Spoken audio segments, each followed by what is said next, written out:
Hello and welcome to Grumpy Gamers. You're here this week with Ben, and alongside me I have Eddie. Hello. And out the shadows, he's back, baby. It's Kirk. Hello. Nice to be here. Nice to be back. Nice to be here. Yeah, good. Yeah, waving to the crowd. I feel like there needs to be like an applause, like a backing track or something. Now you've said that I have to do something with the edit there, don't I? Yeah. You should do that. You should do that little clap, little applause when it comes back. Come on, make it good.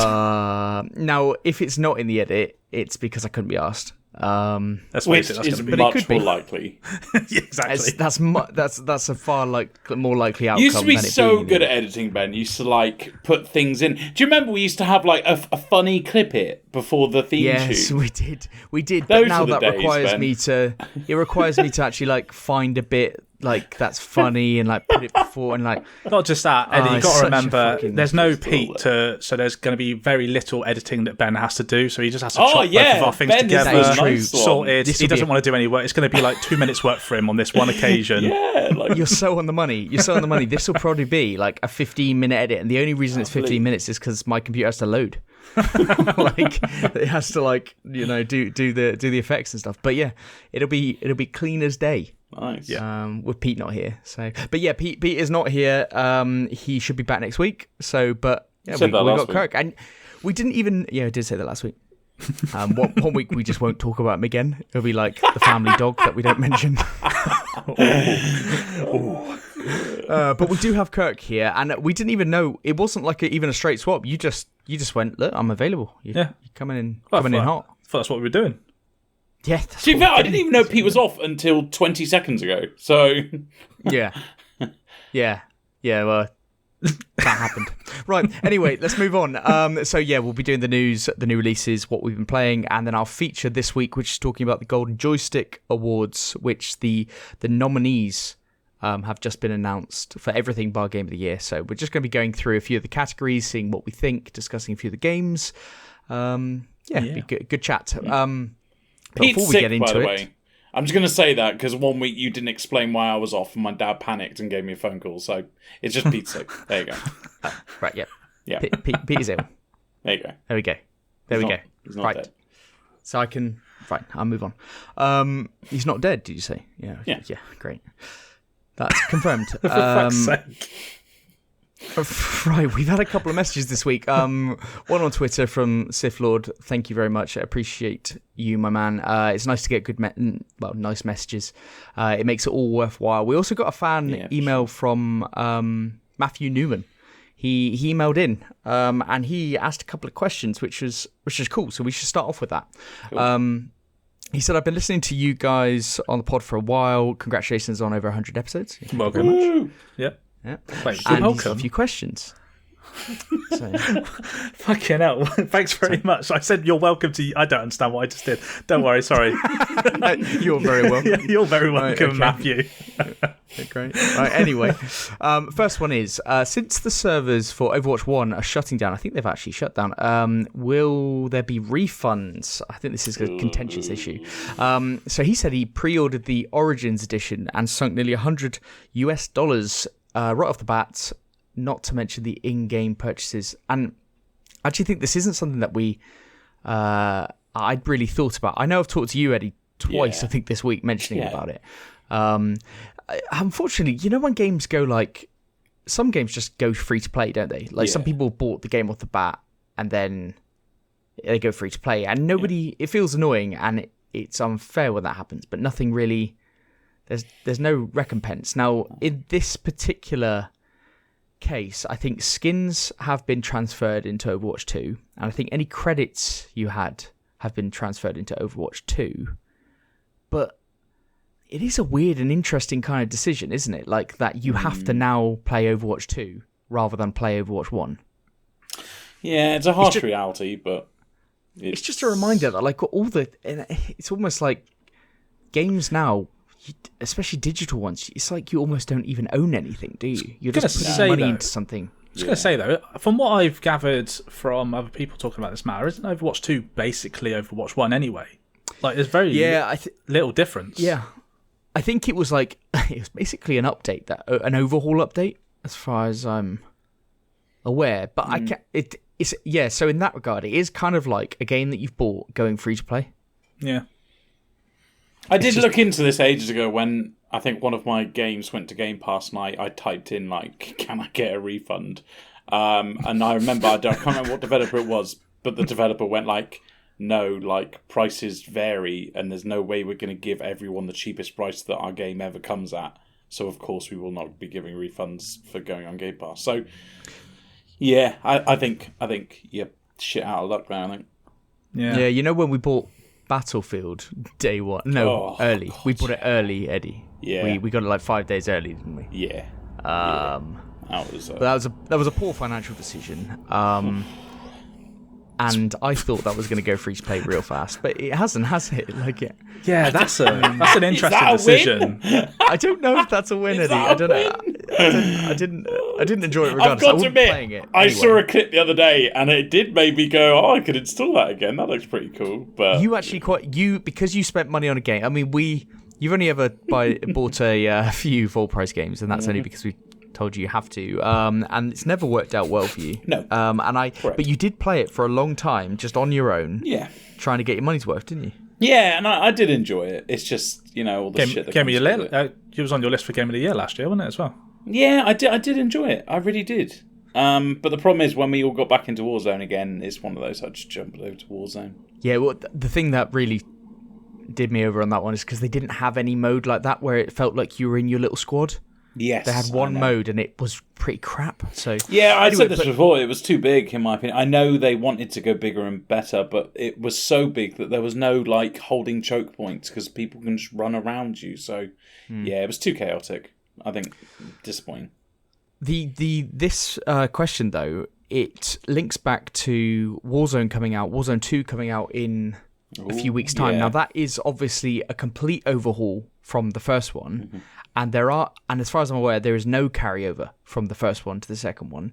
And I'm actually wondering whether they're going to turn the servers off on Warzone 1. Because it's almost like they're paying for servers to be open when they want everyone to go onto Warzone 2. It's free to play. So, but I've paid money into Warzone 1. But it's just one of those things, I suppose.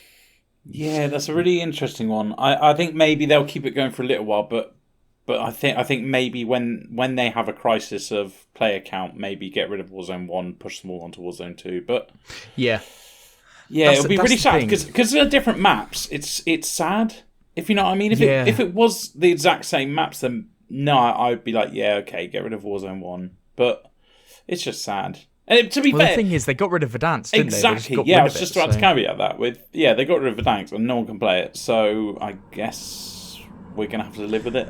Fucking loved Verdansk. Yeah. So did I. I really hope Warzone 2 is good. Anyway, we'll Call of Duty later on. But the second question spoilers is this. Yes, spoilers. Call of Duty. We're talking about that later on. Second question: would you recommend Xbox Game Pass for a casual gamer like myself? It has a bunch of games I've got my eye on, and it doesn't seem too expensive. So I just say on this one that if I think Game Pass and I think the PlayStation Plus, the extra category, I think they are fantastic deals for casual gamers that don't buy everything when they come out, gamers that like to play. They don't necessarily care about the AAAs that are dropping right now, and even with Game Pass, you do get some of them dropping on Game Pass. But yeah, it's a fantastic deal if you think that if it's going to be your main source of getting games. I think it's fantastic. I mean, we talk about it all the time, don't we? Yeah, you're not going to have any of us say no to this answer, but let me emphasize that I think it's designed for casual gamers because as a hardcore gamer, there are things that I actually don't like about Game Pass where you don't ever own that game. You're kind of renting it off the subscription. For example, I have got a notification on my Football Manager 2022 saying coming off Game Pass soon. So therefore I've kind of got disappointed. I don't own that game. But for a casual gamer, it's absolute perfection. It comes out with I don't know, probably like 7 to 10 new games, not new games every week. And they might be small, they might be big. There's so much, like, even sometimes when I get bored, I just click on the strategy button or the RPG button, and it just takes me to all these games that half of them I haven't heard of. Yeah, it's an absolute delight for a casual gamer. Especially if you have a PC as well, and you can get Game Pass Ultimate. Yeah, that's what I got, baby. I mean, Game Pass is best value in gaming. Best value in gaming. There you go. Yeah, I was just about to come to you because our resident Microsoft fanboy. Yeah. Fanboy. God damn it. Yeah. No, honestly, I'm not saying that as a criticism. I'm saying that I'm going to go one step further. Do we think Game Pass is the best thing that's ever happened to gaming? No. Oh, come on, Kurt. Go big. No, I don't agree. I don't agree with it because it does have pitfalls. But that's a topic for another day. But for what Matthew's asking, honestly, as a casual gamer, you've got so much at your fingertips just to go and dip your toes in whatever kind of genre you like. If you don't like something, you haven't wasted any money per se. You can just uninstall it and then go and download another game. So go give it a go. You got so much fucking choice on there. It's ridiculous, and it's easy to cancel as well. So if you really don't like it after a month, then just cancel it. It's really easy. Just go on your subscription thing, and you just pay month by month, don't you? So yeah, I do think the PlayStation version is superb for those who haven't bought all of the brand new games that like PlayStation have had to offer and all that kind of stuff when they came out. I think that service is also excellent. But the Game Pass one is amazing for things like in recent weeks, like Scorn, A Plague Tale. Now it may have been shit, but Scorn, A Plague Tale. The fact that you're going to get big games like Redfall and Starfield and things like that come next year. I mean, it makes it a no-brainer when the big games come out. And Halo Infinite. Forza, yeah, all these games that otherwise I'd have to be buying or just not playing. So yeah, great stuff. There you go, Matt. There you go. Yeah, I think Matthew also signed off with a nice little Overwatch quote as well, but I'm not sure about that. So if it was, get to it in the chat so you can let you know if it was or not. Brilliant. Yeah, well, we don't play Overwatch, so there you go. Right, okay, lovely. Moving on to the quick news. Firstly, Callisto Protocol will not be releasing in Japan. Did you see this one this week? Yep. A lot of games actually get censored in Japan, more than we kind of realise in the West, and Callisto Protocol won't be censoring itself, so it won't be available. I assume that people in Japan can just buy they can import it. Import it. I believe they said they're going to put Japanese subtitles within the Western one as well. Within the options. Yeah. That makes sense. So people can still buy it. It just means that they can't get it locally. So, and we don't know enough about how this happens and how early in the process or late in the process they were told to censor it, because presumably it's pretty late in the day that they are told this and they kind of have to preempt it. But otherwise, if somebody said, "Oh, can you censor this stuff?" You go, "Wait, what?" I mean, this feeds back into your narrative about the whole. This is like one of the smoothest launches for a game ever, and they're not backing down from. They're not allowing their wings to be cut. Yeah, absolutely. So, it's just the game is the game. Yeah. So, and they probably realised that the Japanese. Well, they probably have weighed it up and said that the Japanese audience, those that would want to buy it, will just import it. And they probably just weighed it up like that. But yeah, it's an interesting choice because they would have been aware about the censorship in Japan prior. It's just that they chose not to do anything about it. It also does build the hype up for it, doesn't it? Yeah, good on them, I say. So yeah, absolutely. Next one, Naughty Dog are co-developing a game from a beloved franchise. That's all I've written down. Do you know anything about this, Kurt? I've got no idea. No. Brilliant. So there we go. And I didn't look at it any further. So cool. I thought you were going to tell us. Do we? No. Is it known then? No, I don't think so. I saw a headline. What? And you just put that a beloved franchise. So Naughty Dog are. Oh, come on, Ben. Naughty Dog are Uncharted and Last of Us. So it's got to be something. Eddie's looking that, at isn't it? Fine. Well, someone's got to fucking do research for this podcast. Right, Eddie does the research, and I'll move on to the next one. All right, fair. That was the quick news. The next one. The hotel in Amsterdam that's included in one of the Call of Duty maps. It's called the Breenberg in Call of Duty. the hotel that's based on is not happy that they're being included in the game. Yeah, they're suing them. They are they're considering the next steps, aren't they?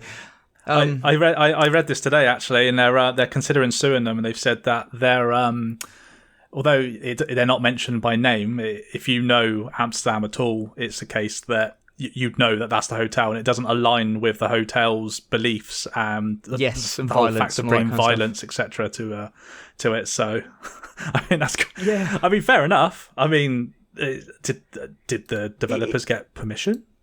No, but there must be some precedent whether they need permission or not. Surely, that's true. I will say I didn't make a note of this, but this is hilarious. I noticed in Modern Warfare 2 today that they've got, the Volkswagen Caddy vans, like they're like the little vans that they have, like the smallest ones. They don't have the badge on the front. It's like this weird square badge, but the Volkswagen badge is on the steering wheel if you look through the window. Which I find fucking hilarious because they've got it's literally modelled after the Caddy, and they've taken the logo off the front and the back, but they left it on the steering wheel. Oh wow, that's weird. That was amazing. Okay. Yeah, that is. Why would they go for that effort but not the other? But yeah, there we go. Someone fucked up. Yeah, absolutely. Eddie, have you found anything on this beloved franchise? They haven't said, but there are rumours that it could be an Uncharted revival. Okay. Well, Uncharted 4 only came out in 2016 or 2017. It's not that long ago. Yeah. I mean, it would... After The Last of Us, because I played The Last of Us 2 and then played Uncharted 4, and I was like, jeez. But why did they need to co-develop it? Yeah, exactly. Why would they be co-developing? Yeah, bit weird. Anyway, probably, yeah, we'll find out in due course. That's why I didn't look into it. See, it doesn't mean anything. Right, next one. The Witcher 1 is getting a remake, so it's been confirmed that the first Witcher game is getting a full remake. Now, it's being. I just said full remake. The word remake is being used, but what that means in this day and age, we've talked about it before, especially Kirk. I know we've had conversations about it, like remake, remaster. I thought I knew which was which and all that kind of stuff, but I think this is going to be a full ground up remake because it's being built in Unreal 5. Right. Okay. So it's going to have to be completely remodeled and everything. So you heard it here first, Grumpy Gamers podcast, full from the ground remake. And when we say from the ground, that could still be like from the ground, like Last of Us Part 1. Could be that, although technically they're classing that as a remake, but I don't want to fucking get into that. So exactly, they said it was from the ground up. This is a remake, but there were bones. There were bones there. There were bones and pretty, flesh and muscle. Pretty similar, but yeah. Okay. And the last one of the quick news now. For anybody that is interested in God of War Ragnarok, leaks are now everywhere. So if you're on somewhere like Twitter or social media, mute what you can and stay safe out there, guys. Stay safe. This is bad. It ruins it for so many people. Like I know there's not the biggest hype for the game here, but there are millions that are excited for this, and it's just not required. It's not needed. I think there's a video on YouTube that's showing like the first 20 minutes of gameplay or something. Whoa, really? That's surely down now. Yeah, I know Sony have been taking down everything that YouTube has been smashed. Even videos that haven't had leaks in them have been taken down. So, but my hype level has increased in this last week. Oh yeah, it definitely has. Okay. Yeah, it definitely has. All right. And there's that other thing that has been mentioned this week about to 100% the game. It supposedly takes over 50 hours. Yeah, heard this. And somebody at IGN had taken over 70 hours. Now the people were saying like, okay, so this is good if you heard about it, Kirk, because people have been saying like, oh, this seems a lot longer. Oh, there could be a lot of padding in this. That seems too long. That's for 100% run. And I somebody on Twitter said when I was like, well, 50 hours seems about comparable to the first one. They were like, they kind of laughed and they went, oh, no, it didn't take me 50 hours to 100% the first one. I'd literally gone on Google and said, how long did it take to 100%? And it was the same. Yeah. So I don't know what you want. Like, it seems pretty comparable. Oh, it's a little bit longer. Okay, well, that's the 100%. You know what? You don't have to 100% a game. No, it's Like, it's the completionist. But if you're going to complete something to 100%, you got to expect to put in some fucking time. Like, not every game's going to take 10 hours. Exactly, but like, you don't have to. Like, you could, if you wanted to play 40 hours of the game, you could play that. Like, it'll be completable in its 30-hour state or whatever. So we had this issue with was it State of Decay 2? Was that it? What's the zombie one? The parkour? Yeah, State of Decay. State of Decay. Yeah, the one you liked. When they released it and they had to fucking backtrack because they. Oh no, it was Dying Light 2. Dying you're Light right. 2. Sorry, Dying Yeah, Light. this is the thing. Dying Light 2 was like, oh, it takes 200 hours to do it. It's like, well, it doesn't. Doesn't. No, that's weird. But yeah, I just don't like get. It will be a fine length. It might be slightly longer than the first one, and you're like, yeah, okay, fine. But people get a bit weird about this stuff. It's like, They do. You literally don't have to do it. Nobody's making you do it. It's not your job. You're not getting paid to do that. You can just complete the game normally if you want. Yeah, exactly. Yeah, maybe it is. Yeah, actually, it is for some of these reviewers and stuff. But yeah, 50 fucking hours. yeah, fucking hell. But that's why they've given it to reviewers weeks in advance. You know, the embargo's up like in a couple of days. Yeah. And well, not just That's that. so cool. Like, you don't see that. I was listening to Kind of Funny last week, and a couple of them have got codes like 5 or 6 days before they were recording then. So some people have had it for literally 2 weeks. Yes, yeah, they have. And people have been given like, and people have been giving their, not impressions, but they've been giving like, I didn't really know how it worked with the embargo because they've been saying things, not necessarily, but they've been like, I'm enjoying it. And so like, they've been saying things, you know? They've been saying things, yeah. So things have been said. Right, let's move on to the main news, which is incredibly Microsoft dominated. So, Nice. Eddie, Just like all our podcasts, so that's good. Grumpy Game Pass. Well, Kirk is here. Hey, come on. Fanboy. All right, I'll go first. Microsoft will keep Call of Duty on Sony platforms as long as there's a PlayStation out there to ship to. Yes, we got another news story confirming that Call of Duty is going to stay in Sony. But speaking to the Same Brain YouTube channel, Phil Spencer, or Daddy Spencer, pledged to keep releasing Call of Duty games on Sony's consoles as long as there's a PlayStation to ship to. So Phil sent the exact quote is, we're not taking Call of Duty from PlayStation. That's not our intent. Our intent is not to do that. And as long as there's a PlayStation out there to ship to, our intent is that we'll continue to ship Call of Duty on PlayStation, similar to what we've done with Minecraft since we owned that. We've expanded the places where people can play Minecraft. We haven't reduced the places, and it's been good. It's been good for the Minecraft community, in my opinion, and we want to do the same when we think where Call of Duty can go over the years. So that actually sounds... I know we're all saying, yeah, they're all saying this until to get rid of it. But he is right. They've done it with Minecraft. It is, but I do think it's a slightly different case. They are buying something for 60 odd insane amount of money. Yeah. And also, like, if you look at the words, we're not taking Call of Duty from PlayStation. No, you're not taking Call of Duty from PlayStation because you own it. So you're not taking it from them. That's not our intent. It might not be your intention, but you might do it. So, I mean, in 5 years' time, I could definitely see this being a different story. But also in 5 years' time, I could see Call of Duty not being a big deal. Yeah, I said that, didn't I? Yeah, there is a world out there that remember Medal of Honor used to be massive. I argue the toss for that. I think Call of Duty is just as big as it's ever been, to be honest with you. I had a slump a few years ago, but... it is now, yeah. You're right. They've had the revival and it's back to where it was, so... You are right, but we're talking 5 years' time. Gaming moves fast. True. Yeah. So Especially a simple game like a shooter. It literally can go tomorrow. If something else big comes out... Without Warzone, I don't think it would have had the resurgence. Well, you got COVID to thanks for that. Yeah. COVID. Warzone got me through some tough times. No, seriously, like people. I mean, it's a thing. You're right. It brought people together in a time where we couldn't be together, and Absolutely. How much fucking Warzone did we play? It came out literally as COVID was coming to hit, and so I don't think Infinity Ward knew that it was going to be as big a hit as it was, but it obviously had this massive boost because people were stuck inside and still wanted to play with their mates and drop into Verdansk. So, Yes. Yeah. I think, and there is a lot more to play with that because mobile gaming is a huge thing as well, and that's a lot of that.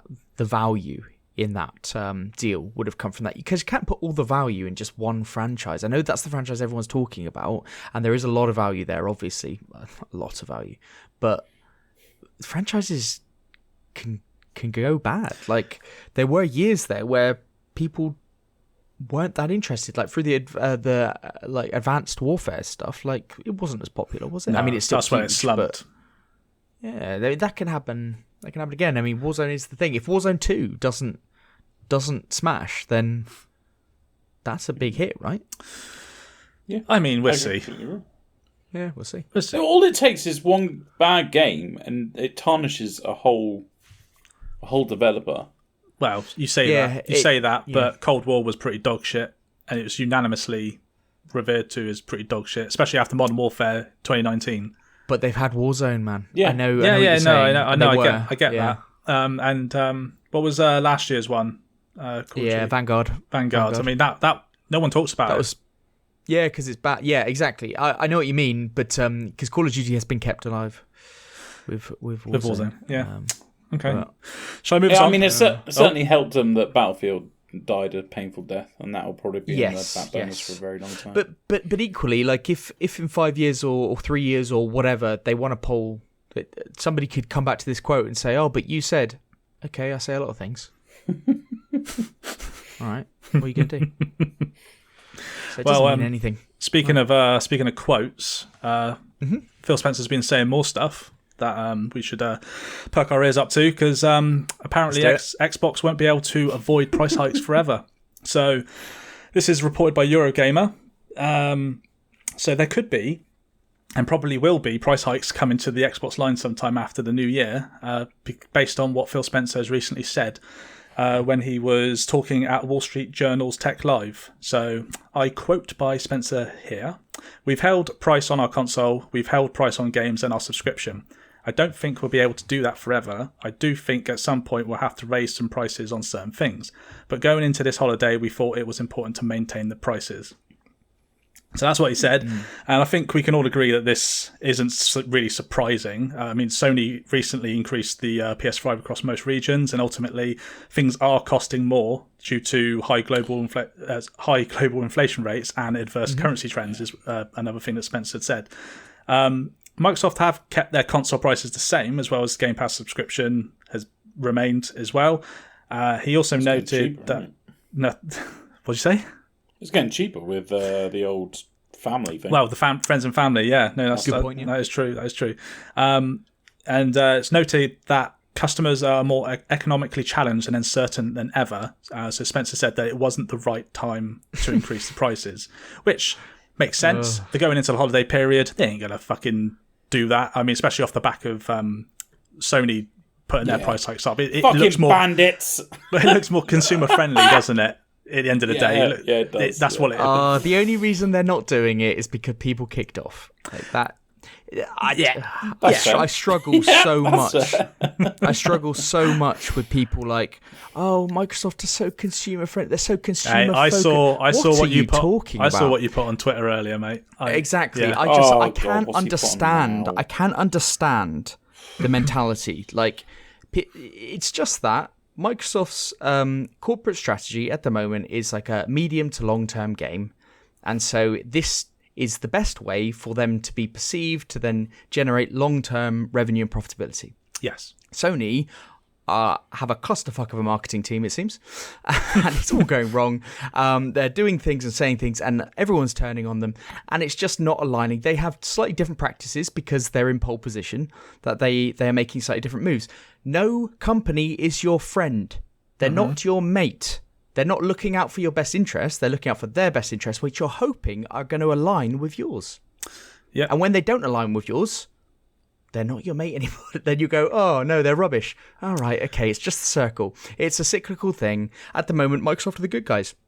And I love that. That's great. How long before PlayStation falls then? Because they've been market leaders for a long time. It's taken, 25 years? Yeah, but they're so far ahead. That's the issue. Like that, so them falling is still having a significantly, because like I was looking the other day. So I've purchased an Xbox Series X, and it arrives tomorrow, and they were very easy to come by. But I just searched for PS5s just out of interest. I've got one, obviously, but I was just out of interest, and they are in very short supply. Like everyone is just still buying them. Yeah. I mean, you can get one if you want. Like if you wanted one, you could have one. It's not like it was, is it? No, it's not like that. Like, and I don't get it when people are still crying about it. Like, you can get them. You just have to put in a bit of effort. I mean, we all did. Everyone who's got one put in the effort. But they are in short supply now. So they are very much ahead. So it's in Microsoft's interest to do these things and say these things. Now, how many people are people lambasted Sony when they put their prices up? And they're like, oh no, the bad guys, the bad guy. Now Phil Spencer says, oh, you know what, we might have to do it sometime, and he's going to wait till the end of, it might be January or something, to put the price up. The only thing I will say on that is the transparency is there, which it wasn't with Sony.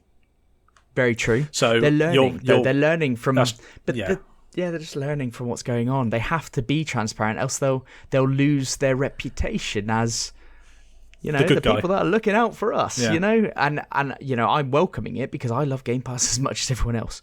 But this whole thing of like, oh, Sony are paying for games not to be on Game Pass. Yeah, but Microsoft are paying for games to be on Game Pass. Like, these things aren't worlds apart. Like everyone, I mean, are you stupid? Everyone's keeping competition. It's a competition. Don't call people stupid. I don't understand how you can think otherwise. It's a competition. Like people are paying for things to happen. It's deals. It's just how the world works. So, what do you think's going to happen? The one thing I will say about Sony, or PlayStation at least, is they've got one fucking die-hard fan base. They really do. I've never seen fans just go hell for leather when it comes to defending their platform on there. So do Microsoft, though. I know. I get that bit, but it's the whole. I see so much on Twitter where people just say something along the lines of, "Oh, well, if you got Game Pass because you can't afford real games, and we're quite happy." People they do. Say they that, really do. They don't believe it. Like it's just but it's a different minority. world. No, it's a different world, mate. Honestly, different world. Kirk, have you not seen the fucking Nintendo fanboys then? Jesus. Yeah.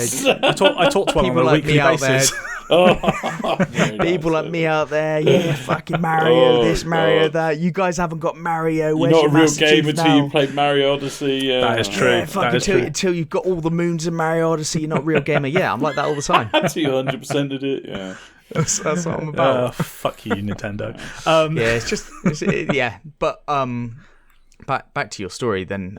They looks. What do you reckon? Do you think it's going to be everything, consoles, games, and Game Pass, or do you think they're gonna? The easiest thing is going to be the games, isn't it? No, I was going to. Well, saying that, games are already increasing to 60, 65 anyway. Like, so I don't think it's really going to be that. I think it's going to be the consoles first. But I think, at least in the UK, a £20 increase.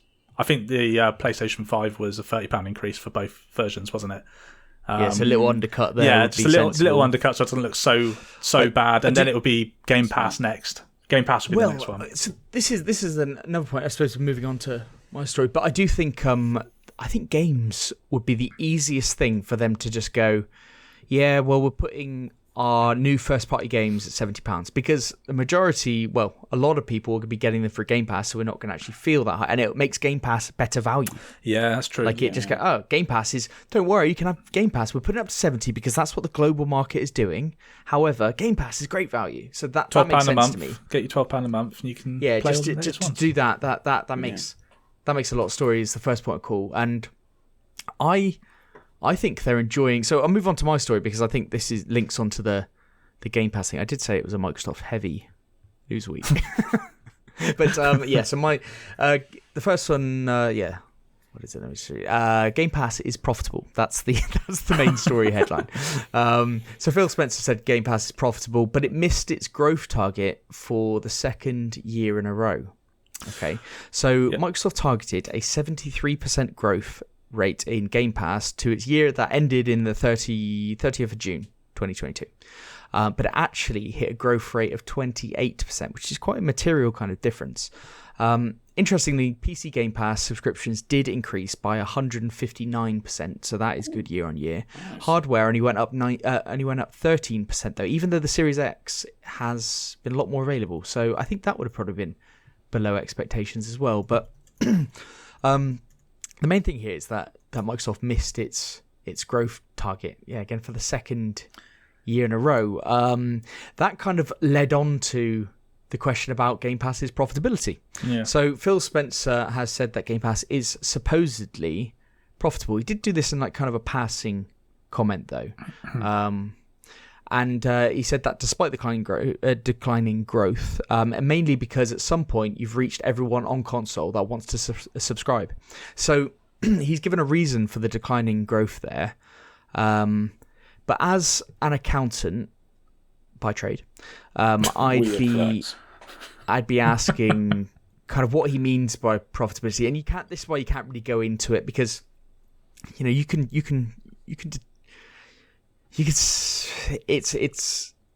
can manipulate those numbers, not manipulate, but you can selectively choose those numbers. But I'm assuming he's talking about a gross profit level. I'm not sure whether this would automatically mean that it's long-term sustainable.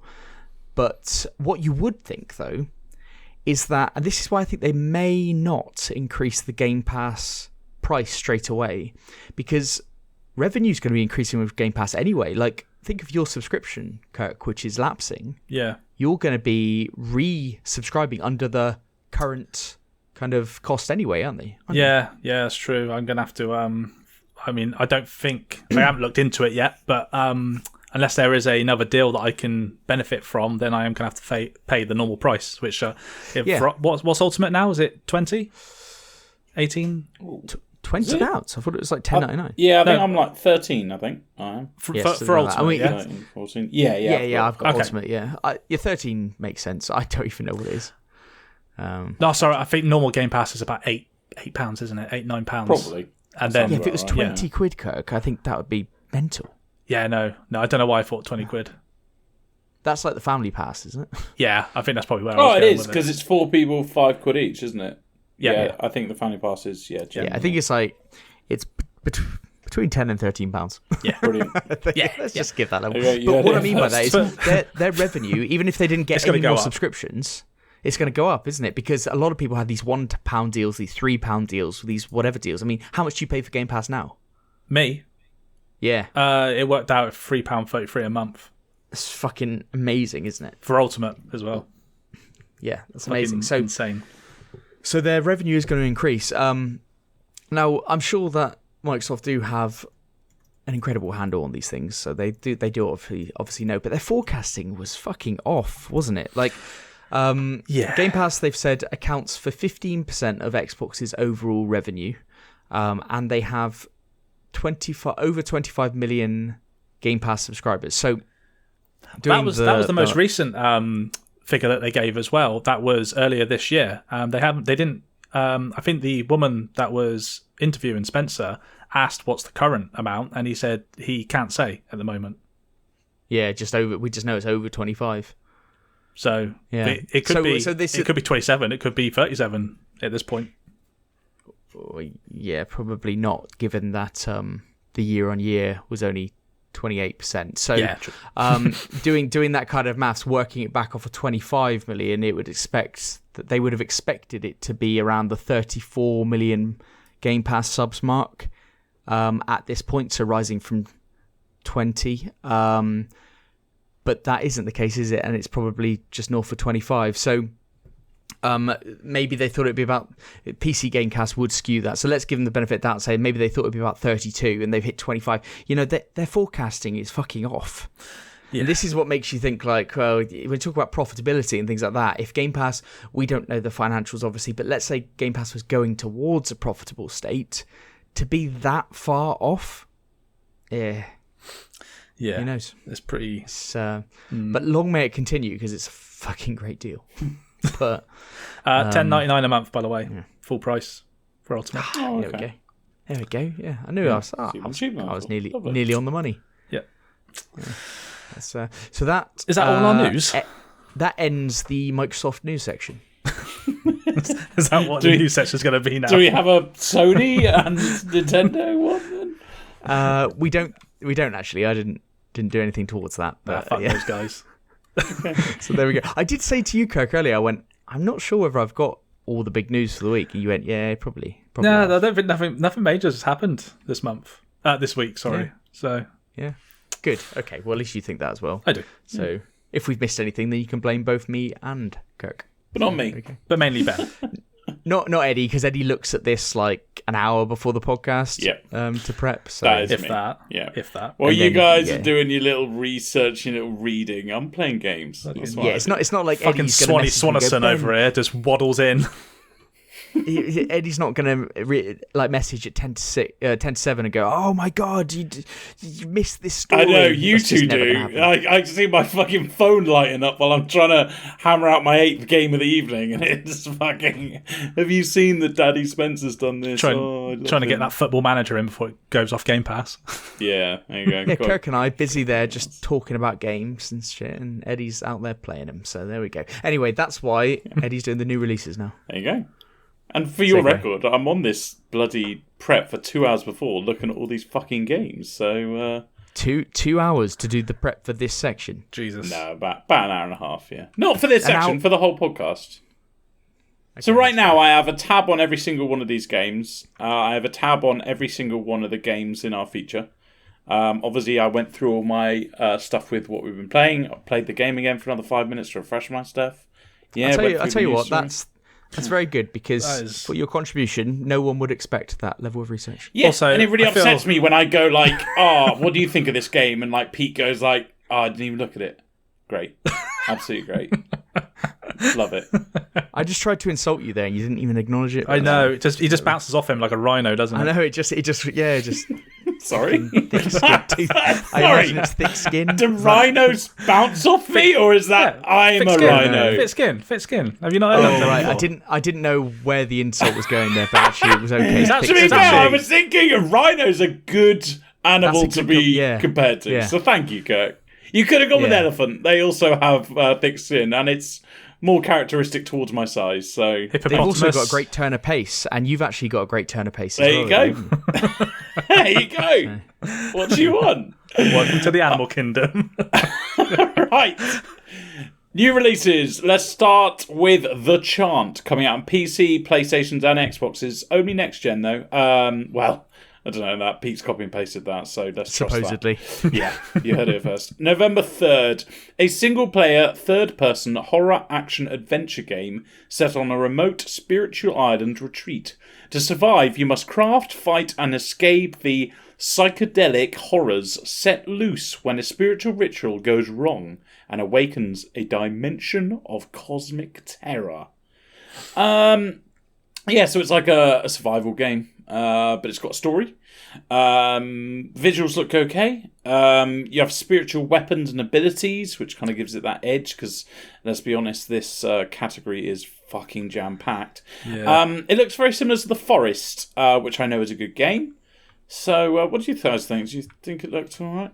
I thought it looked really good, actually. I Oh, watched okay. several videos on this game, actually. Yeah, it kind of caught me off guard. It's a shame because, I think you've made a bang-on point there where it's like, this is quite a hectic category, isn't it? There are a lot of games out there, but this does have a bit of a twist with the kind of like horror kind of thing going on, but it is looks like a survival game, and yeah, I genuinely think that this is like an under-the-radar game. I think this could review very well, but I just don't think it's going to be widely seen, you know? I mean, it looks good. And we know that I like a horror game. It's interesting mechanics with the spiritual weaponry that you mentioned. I can't help but look. I'm just looking at the some of the screenshots now, and I can't help but think that it's like it just something reminds me of Star Wars for some reason. There's like this lightsaber looking image that I'm looking at, and I'm like, okay. I mean, I know it's nothing to do with it. It's just something that is relevant in my head and doesn't mean shit at all. I think it does. It's one of those games that it very much looks like a PC game. Yes, it does, yeah. Yeah. it looks like a PC game, and how I saw it move and stuff looks like PC as well. They haven't focused on like the graphical side. I mean, it looks fine, but I think it is gameplay wise. I think this is a gameplay focused game. Yeah, absolutely. It's published as well by the same people that did Kingdom Come Deliverance, Outward, King's Bounty, Iron Harvests, Pathfinder games. So they got a good backer. Well, they don't miss. So yeah. Well, okay. I mean, I didn't read out the ones you didn't know, Ben. So they don't miss. They don't miss, except all the ones they miss. But just like Devolver Digital, they don't miss on there. Yeah, just like Devolver. Just like Devolver. Trek to Yomi. Right, next game. they didn't do that, did it? I don't know. Anyway, who did Trek to Yomi? It wasn't Devolver, was it? I'll find out. You carry on. We looked this up, didn't we? I'm sure. Anyway. I know it's a developer that you always say, oh, they never miss. Go on, Kurt. It was Devolver. There you go. They never miss. Fuck, Ben, come on, you're the knowledge guy. You can't let me be more knowledgeable than you on games. Yeah, I think we actually had this discussion last week because I said, or 2 weeks ago or something, because I said Devolver never missed. Then you said Trek to Yomi, and then we agreed that obviously Trek to Yomi is a horrendous game, so they did miss on that occasion. Horrendous game. I'm going to put it in Game of the Year. So 5 out of 10. Die by the Blade, coming out of PC, PlayStations, Xboxes on November 3rd. Vanquish your foes with a single strike in 1v1 weapons fighter. Die by the Blade. Weapons fighter. Okay, I'm glad they had to clarify that. Dive into a samurai punk. Oh, for fuck's sake. I know, right? Jesus Christ. Pete will be livid if he hears that. Dive into a samurai punk world. Spinning in his grave. Very good. Wield a range of traditional Japanese weapons, there you go, Ben, to determine your moveset. Dodge and parry your opponent's blows with lightning speed and master the art of one-hit kills. This is... I included this one. I'll be honest with you. This is a jam-packed week, like they all have been, but I'm going to do a little new thing. I'm just going to cut out the blurbs of the shitty-looking ones and just tell you when it comes out. Just so, keep you informed. That's what we do here at Grumpy Games. Yeah, that's right. But this game is, to me, just looks like another little shitty fighting game, but I know that is a lot of people's favourite kind of game. So, do you guys think this is special? Graphically, it looks nice. Graphically, it looks I don't like the aesthetic of it, to be honest with you. You don't like good graphics? No, it's not that. It's the style. It's the style. I mean, why? It's samurai punk. I'll have it. Yeah, why are you mixing cyberpunk with Trek to Yomi? I don't understand. Like, do we need that? It is that. You are correct. Yeah, I know. It's exactly that. Yeah, I don't know. None of us are interested, so maybe we move on. But yeah, if you are, then it comes out on 3rd November. There you go. The Entropy Center coming out on PC, PlayStations, Xboxes, November 3rd. Once again, good day. Think in reverse, outsmart the impossible. A mind-bending first-person adventure where you solve ingenious and complex puzzles by rewinding objects through time. This game is giving me huge Portal vibes to the visuals, to the puzzles and whatnot. But on this one, you kind of move objects with your gun. I know that sounds very simplistic, but let's be honest, Portal is simplistic and it's one of the best games of all time, according to Steam. There's a free demo. Do you guys think this could be interesting? You're right with the Portal vibes. Definitely. You're right with the Portal. I thought exactly the same. We've got blue and orange lines, hasn't it? Like that's the colour scheme of Portal with the. That's what they've gone for. Yeah, it looks way too big brain for me. Too much thinking for you, yeah. Then you just move objects around. Too big brain. To be fair, Portal does require a bit of a big brain, especially in the latter levels. But I'm not a puzzle guy. I loved Portal, but there was a charm to Portal. I don't think this has that charm. It doesn't have the same charm, does it? No. You're right. So it lacks something. Charm. Yep. Yeah. Lacks charm. Okay, moving on. Yeah. Okay. Big brain of a game for you. I've got another game in here somewhere. I can't find it, which is going to be up your street, Ben. Get ready for it. Next one, From Space, coming out on PC and Switch, November 3rd. From Space is a solo and co-op action shooter for squads of up to 4 players. Take on the challenge of liberating the Earth from an alien infestation with your friends, using over-the-top weaponry in a post-apocalyptic world with awesomely stylized graphics. The apocalypse has never been so much fun. Don't think you'll ever hear that sentence again. Twin stick shooter multiplayer game. What do you call a twin stick shooter if it's on PC? Don't know. Twin key shooter. Is that that's what they've called it? No. No. I've made that up. Oh right, okay. It's good question, but doesn't need answering. But yeah, it's a good question. Oh, okay. Yeah, but I always feel stupid saying twin stick shooter because, like, especially when it's only. I mean, this is Switch, but when it's only PC, it's not a twin stick shooter. Well, you play the controller, can't you? Maybe, yeah. If that's controller support, yeah. Yep. There you go. It's got good visuals. It's almost like a cartoon Ascent. It looks a bit boring though.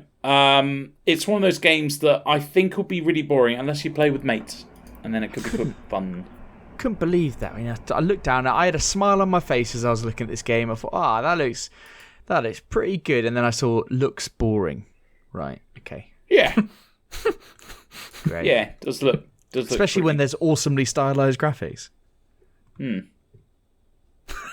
It's quoted in the blurb. Yeah. Nice. Free demo though. Next. Free demo. Eddie. Next. Come on. Let's keep it moving. Let's keep it moving. All right. How to Say Goodbye, coming out on PC November 3rd. This is like a narrative puzzle game inspired by picture books. It looks very simple. That's one for you, Ben. Very simple-minded brain kind of game. Small brain. Small brain, yeah. There's a free demo as well, Ben. So, perfect for the small brainers. Good. There you go. Good.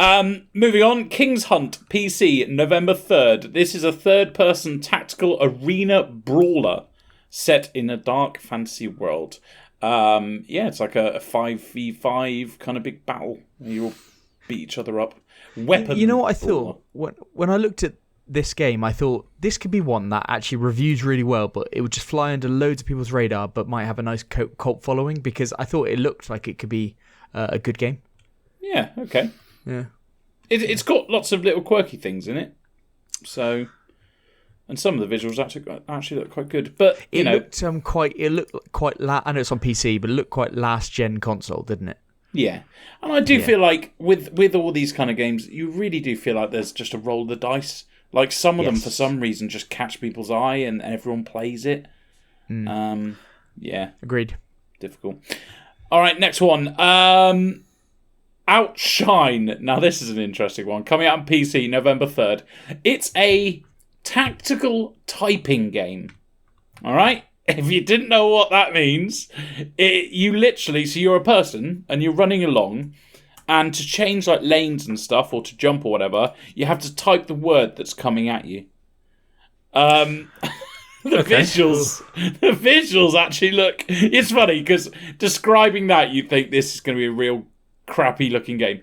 It looks great. Like the visuals look fantastic. So you got to be a good touch typer for this, then, otherwise you're fucked. That's it. It's all on that. Jesus, that's a very strange concept for a game. I mean, it's definitely niche, isn't it? But yeah, it's niche. It's niche. I mean, and it's never coming to console either. So it could never come to console. Really limited the audience there. Hey, there's a few, like one or two people out there who's really like their job is on typing, and they're also gamers, and they're looking at this and they're going, and they're finally a game for me. Finally. Fucking buzzing for this game. Outshine. I've been waiting my whole life for. I mean, it looks so good. It looks so good that Eddie didn't even read the blurb. So yeah, move on. All right, next one. Probably a big one for some people. WRC Generations, coming out on PC, PlayStations, and Xbox. November 3rd, again. Rise to all the challenges of the most comprehensive, realistic, and demanding rally simulation ever developed. Dive into the heart of the action and drive the cars. They could have put Drive to the Heart and Drive? No, that would have been better. From the 2022 WRC Championship, including the new hybrid models. I looked it up because I didn't want to sound stupid. They put WRC Championship. Kirk, you like your racing games. What does WRC stand for? World Rally And I've got it in the Championship. doc if you don't know. World Rally Championship. Yeah. So, why have they said championship? Championship. So the It's like 2000 it's like RPG games all over again, isn't it? That is a funny fucking name. Dear me. Oh well. Hey ho. Yeah. So it's got even more realistic vehicle physics. It's got a leagues mode in which you can challenge other players. It's got, and this really interested me. It's got in-game team creation and management. Now, I can't find the information about that, and it does upset me that it's literally the last thing they put in a bullet point. So it's probably like a side note to the game, but it's a rally game. I like my rally games. Kirk, you're the roomy guy. Yeah, you do this like all the the time. looks? It's the only reason why you're here, Kirk. We only You got say you that in all the because time we as had. well. Well, we had was the main someone. reason. Yeah, Was the main we reason. said roomy. We got a lot of complaints. Someone emailed Eddie, what in. did you say quite- last quite week? aggressive. What did you say, Eddie, in the last week? The unpopular opinions. You called them. Yeah, you People call it like mashed something to do potato? with mashed potato, and me and John didn't like that at all. Do you like mashed potato, Kirk? Not particularly. It's a bit like, baby food, Bland? isn't it? He's had to Boring. say no. He's had to say no. He's had actually to. he loves it. He's eating it Fucking right now. favourite. Cheesy mashed potato is the best thing in the world. Bit of gravy on there. Go on. No. Do you know what? I fell off of rally games a long time ago. A long time ago. I used to love Colin McRae. Oh yeah, that's the one I used to played. love Yeah. those games. Those series, were fantastic, but I just don't have the appeal for rally anymore.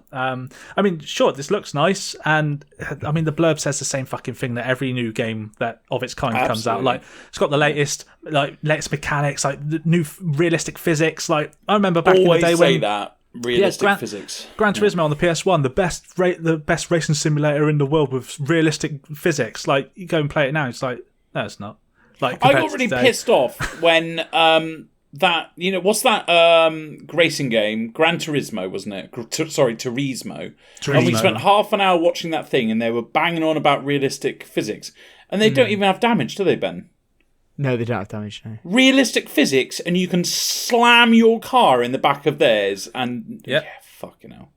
Yes, Everything and it has doesn't look realistic. anywhere near like they were saying it does. But Kirk, you two things on what you just said there. So you draw the line at racing games when I love this. it's on mud. Is that the? No, rally. I just don't like. I've never found the appeal with rally. The same as F1. I don't like F1, So but I like closed circuit but racing. you like Vroomy, right? Okay.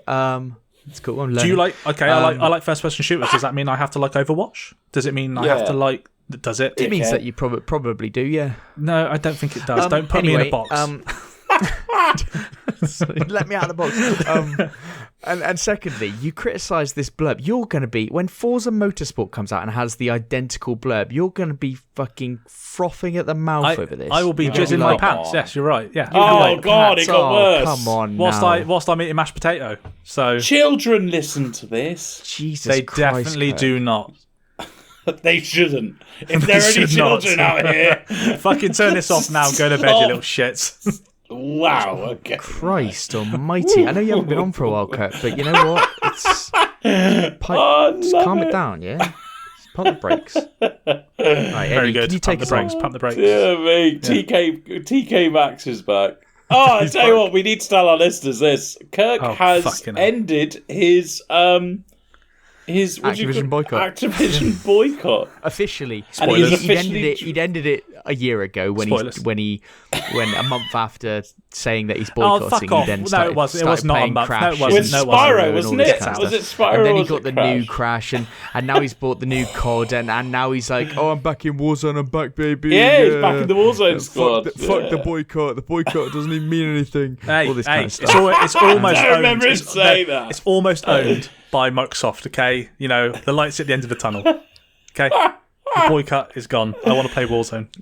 Daddy Phil is gonna turn it over overnight. It's gonna fine. Yeah. Don't even It's worry going to about be it. perfect. So yeah, the boycott is over, and Kirk is coming back to Warzone, aren't you? So and playing Modern Warfare 2.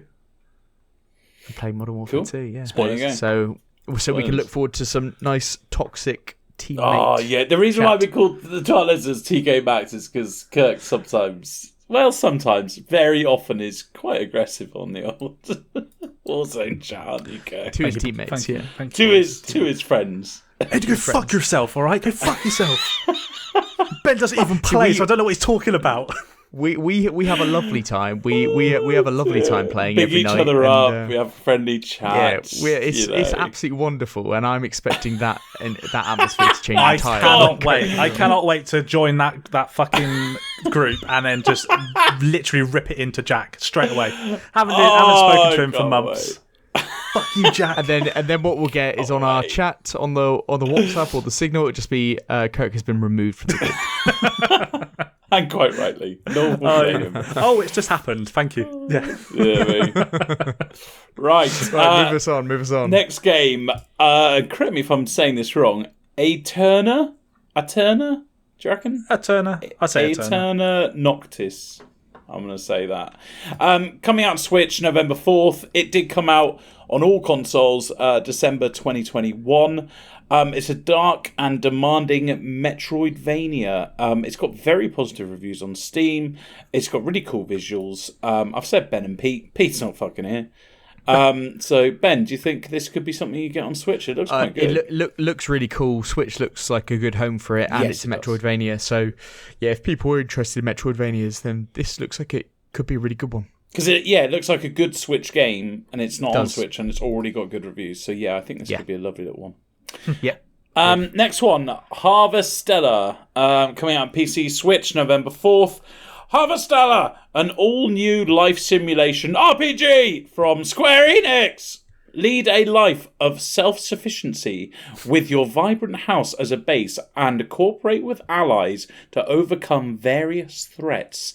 This is quite a big one of the week. It's JRPG kind of look, as in the characters look that way, I should say. Visuals look really good. You've got like different areas that look really nice. I really like the look of it. I'm always going to say that because I like my little, where you have a house and you have your farm and you can, get your ingredients and make different things. So you go off and kill people and you get better stats and all that nonsense in pretty much every game. But I love it, and I think this looks like it's going to be great. I was really looking forward to this this game. It's an action farming sim, like it's an action kind of RPG. Farming sim, but there is a demo out at the moment. I've heard it starts pretty slow, but I do actually think of all the farming sims coming out to the Switch, of which there are 25,000, this one might stick out from the crowd. You know what really does upset me? I mean, I've got it on my wish list, but it's 50 quid. Yeah. Ooh, monstrous. For a farming like sim/RPG, it's that's quite a lot. I'm looking forward to reviews though. I'm looking forward to reviews on this. Really am. Yeah. It's a Square Enix game. You didn't sound particularly looking forward to it, Eddie. Well, 50 quid. Like I can look forward to it, but I'll be looking forward to it for 2 years until it comes down in price. Yes. Yeah, that's true. That's true. All right, next one. This one's for Kirk. It Takes Two is coming out on Switch on November 4th. I think it must have been Pete but still looks rubbish. Kirk, you loved it. You called it your game of the year. So did many people. I thought it was quite good of a game. I do have a question about this before we go on to what you think. Is how would it work, Ben, on Switch? Like, because you've got your controller, and you put it on the TV, right? But then you'll need to get another Switch controller. Is that right? No, yeah. I mean, I've got 25,000 Joy-Cons and Pro controllers and all that kind of stuff. So, so you can just buy other Pro and plug it into the. Oh, okay. Yeah, it's just Bluetooth. It's not from the 90s. So you just be able to use one. It would be one Joy-Con per player, wouldn't it? For that. Actually, no. How would that? Yeah, two Joy-Cons because you need sets of Joy-Cons. Yeah, you need more. Two controllers, just two controllers. But also, I don't see why this is coming to Switch. To be honest, I really don't. Not only that, playing a game like that on a small screen is not ideal. Yeah, or over two Switches, or I don't get it. Like, and if you're going to play it, you've probably played it somewhere else. Like, Game And Pass. if you haven't played it on Game Pass or whatever, then you're probably just not going to play it. And it looks like shit on the Switch. It's just like Switch needs a revision. Hang on, like you get these new games are coming out on the Switch now native, and they just look like 30 frames per second, so yeah. If that, Ooh. and it'll just look like mud. It's got the Switch kind of grease effect, the Vaseline. Vaseline, yeah. It's just like, Nice. come on now. Like, it used to be when these games would come on the Switch, I'd be like, wow, that's cool, yes. It's like Sifu's coming on the Switch as well. It's like, oh god, that looks like dog shit as well. Like, it's like, I don't know, like, the new Switch revision just, it seems like it needs to happen because this Switch is really being put through its paces now, and I don't know. It just, this is just evidence again that we need something new now. Yep. I think All I right, agree. cool.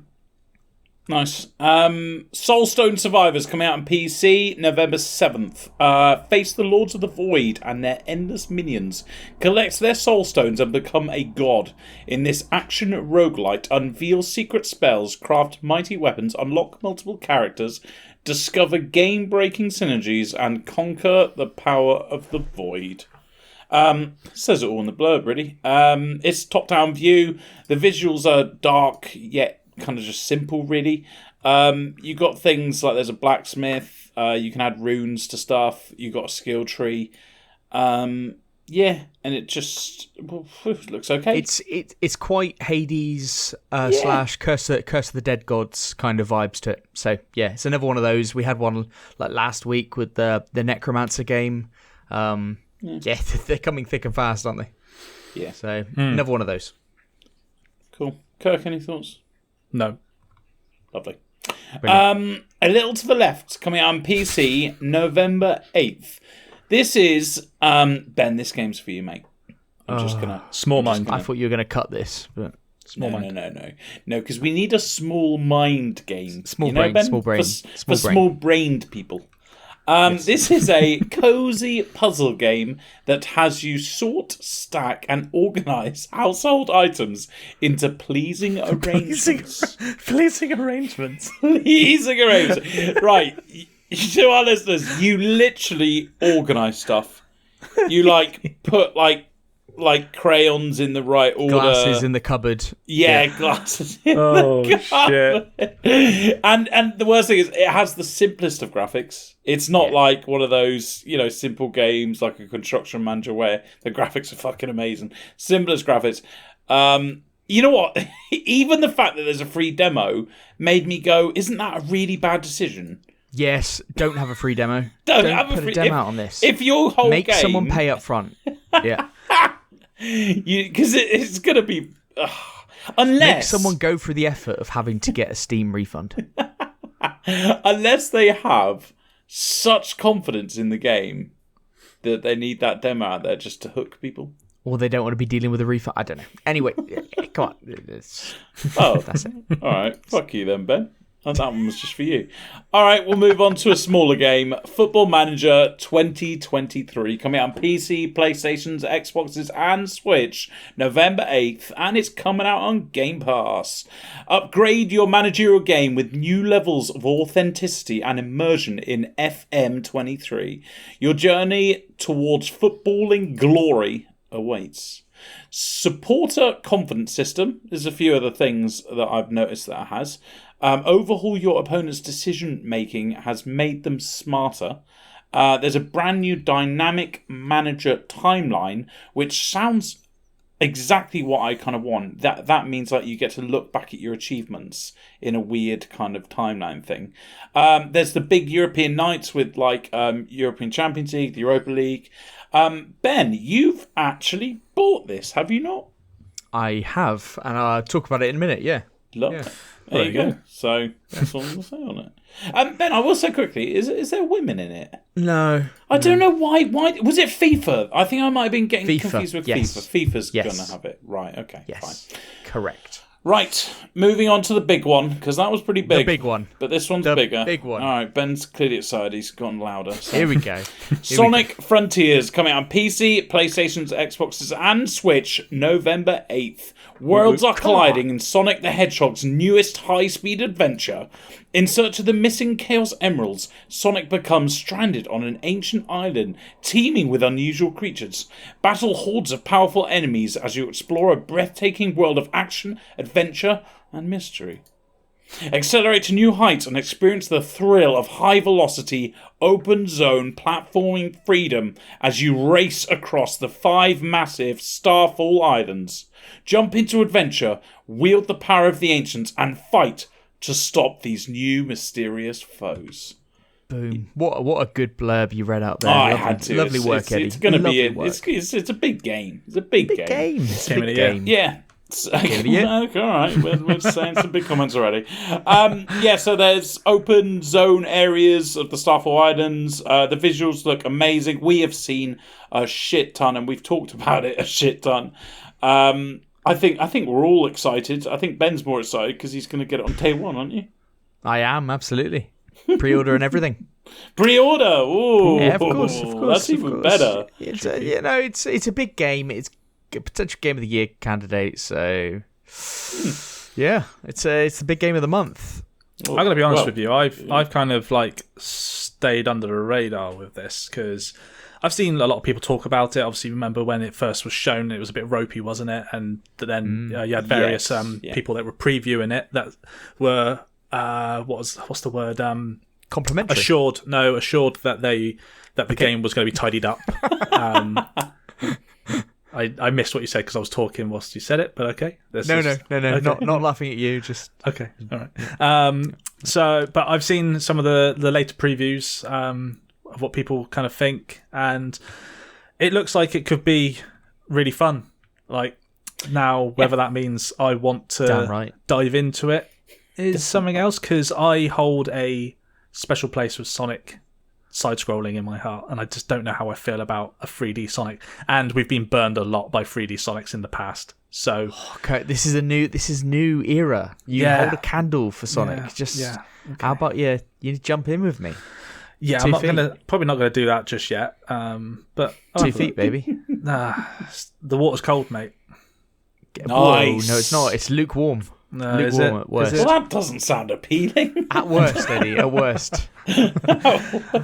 Yeah. Let's see. I'll get your professional review next week and base it off of that. Actually, it comes out on Tuesday, I think. Yeah, it's the 8th of November. Oh, okay. So it'll be a week after. Probably not going to have it next week. It's probably going to be the week after. But Lordy, I'm going to be playing a lot of that game.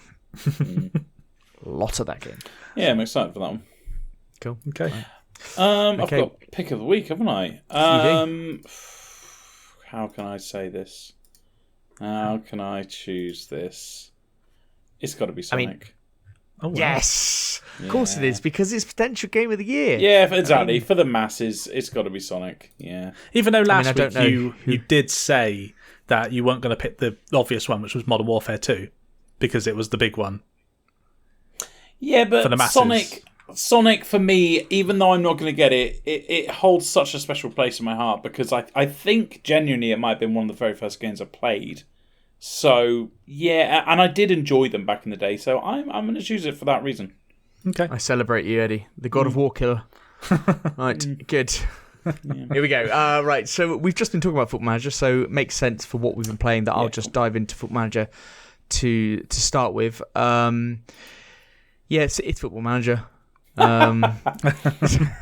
Like all those things that you read out, Eddie, like, yeah, I'm sure they're there. But,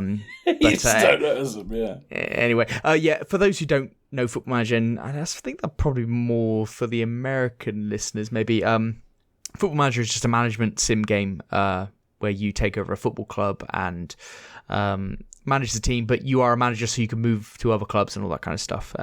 You manage your own career from day one, so that it's and it's a long running franchise. I think it's the best selling PC franchise that we have over here, I think. Probably. And there's about 25 years odd every year they make a release, and about 25 years old in various forms. So Championship Manager through to Football Manager. So it's an absolute veteran of PC gaming over here. And I get everyone. Eddie, I know you usually get them, and you put in thousands of hours and all that kind of stuff. Unfortunately, Football Manager is actually my most played game of all time. Yes, same actually. On 2020, I have played it 2,170 hours, while RimWorld I've only played 2,064 hours. So there you go, Football Manager, baby. And it is what it is, and it's very similar to the last game. I don't really notice many of the changes at all from last year, and I'm hoping that when you play it, Eddie, you will be like, oh, there's this and there's that and there the other. To me, it's very, very similar, like unbelievably similar. The only difference really for me is the Champions League and the Europa League branding. A lovely little immersion bit. It plays the music. You've got a nice little, draw of the teams and all this kind of stuff. It's what we've been talking about for years. We've had this conversation, me and you, for years about what could they do to just put that immersion just that little bit more, and that's exactly what this does. And if you like Football Manager, or you haven't played it for years and you want to have a re-entry point, this is absolutely the re-entry point. And it comes out on Game Pass, or you can buy it early and start playing early now in its beta form, which will basically be the final version. So obviously I'd highly recommend it because it is Football Manager, but it's more of the same, and the same is pretty good. You said during the week, Ben, because the funny thing is, I don't see a lot of these new mechanics each time. I know that it took me ages to find one of the new mechanics on the last Football Manager, because I start off unemployed and I work my way up. So it takes me probably, in real life, it probably takes me over 3 months to actually get a top league job. Yes. So the big European nights, that's great. I do love that, but I won't see that for a while. Did you say something like it looks better for the lower leagues? Well, so in the top left-hand corner, it's all branded for, I think the lower leagues and also the Carling Cup and the FA Cup and stuff. And cool. The scores in the top lefts, they all change. I don't know if they did that the last one. It's been a while since I played the last one. But the scores in the top left, whatever, 0-0, whatever, it's slightly different branding depending on what competition you're in and stuff like that. Cool. And so I think, I do think there's. Yeah, it's little things like that do actually make the difference. And to be fair, the one that I really liked, I mean, the big European nights, that's really important. The dynamic manager timeline, I think that's something that you won't be affected. You won't even think that's a about. Longer term thing. Yeah, exactly. So don't get me wrong. I look at it probably once every real lifetime, probably every 2 weeks. I'll look at it to see what I did a few seasons ago. But it's not something you do straight away. So maybe you'll notice, the longer you play, the more things you'll notice. Yes, possibly. But also, because when you're a Football Manager kind of veteran, you kind of go into autopilot, and you just do, you just play the game.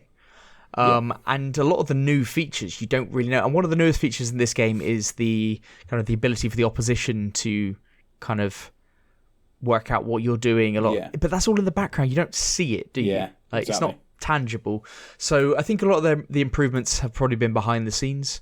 But I've just gone into autopilot, done the same stuff I've always done, and so essentially it's the same game, but just everything's updated, and it's kind of what I wanted, I suppose. But it's Football Manager. I'm playing it. I do get excited. Do you not get excited though when it comes out? And it kind of for example, I'm kind of getting a bit bored with it at the moment. The past month or so, I've gone a bit bored of it. But I know that even though it'll be exactly the same, I'll be excited to play it. Oh, I was excited, Eddie. That's why I got it, because I was like, right, okay. I thought there's loads of good games coming out. Sonic's coming out, obviously. So I'm gonna have to dedicate a lot of time to that. So I thought Football Manager's probably not going to get, when it comes out properly on the 8th, it's probably not going to get a lot of time from me. So I thought I'd get it early and start bedding in my game early, because then there's a reason to keep playing it, isn't it? Yeah. Which is exactly what I've done. So I wanted to get it early because the big games, we've had a couple of weeks kind of where without, well, I say that, we've got a big game in a minute, but, so... But I'm like you, excited, but then it's the same thing. It's fine. It's absolutely fine. It's absolutely fine. So, Anyway, what have you been playing, Eddie?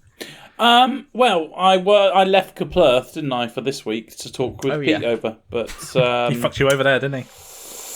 He did, Kirk. by dying. Thank you for saying that. But I'm going to talk about it anyway Not because he's not dead yet.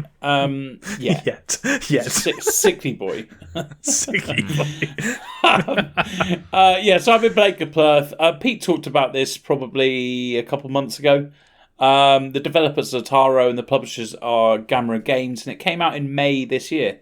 For those who don't know, it's like a 2D sandbox RPG with a top-down view.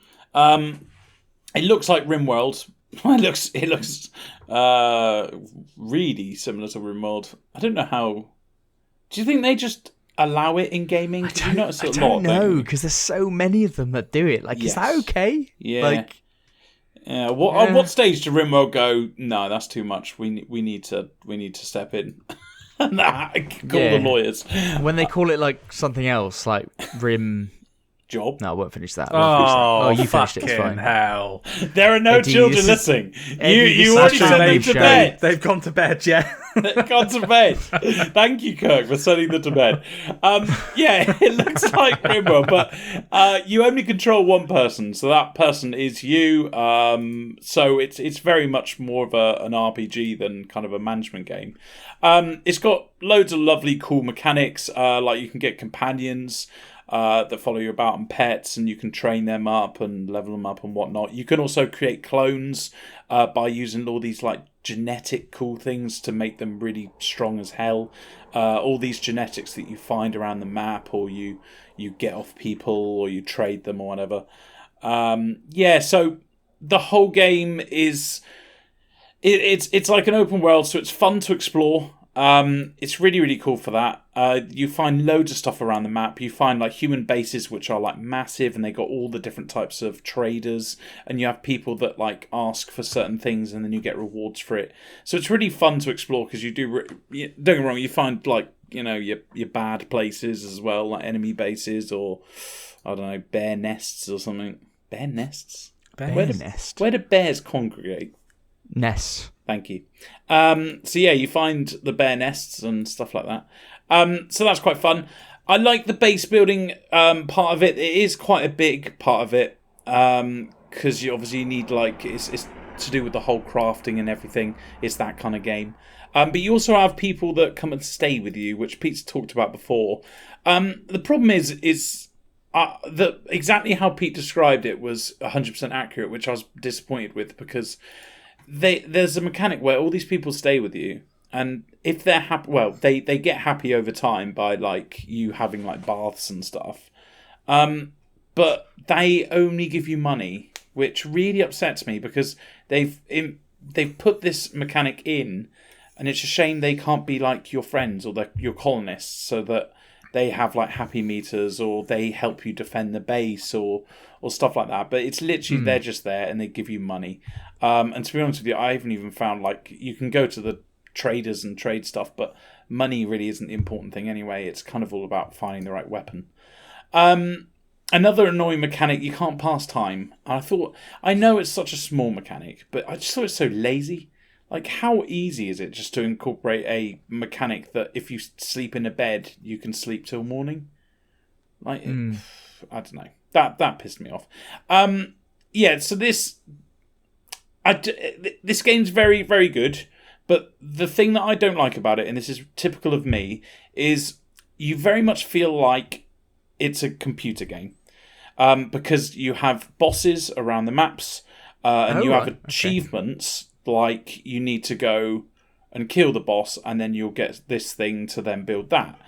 And this is typical of me. I like to have a sandbox kind of experience, while this is very much a defeat level 1 boss. In fact, some of them even say level 5 goblin boss or whatever. Yeah. Okay. Yeah. Gotcha. And then you have to do that to unlock certain thing. So and some of the bosses like attacks are very much like you're playing a computer game. Like he'll fire 5 arrows in all directions, and you just know the pattern of it and stuff like that. Yeah? Yes, exactly. Finding out the pattern and then just making sure you get out of the way of certain things, which I know is very common in computer games. But the fact that this is like got the base building and the crafting and the leveling up and the RPG elements, it's just I was so sad to see that it turned into that kind of game.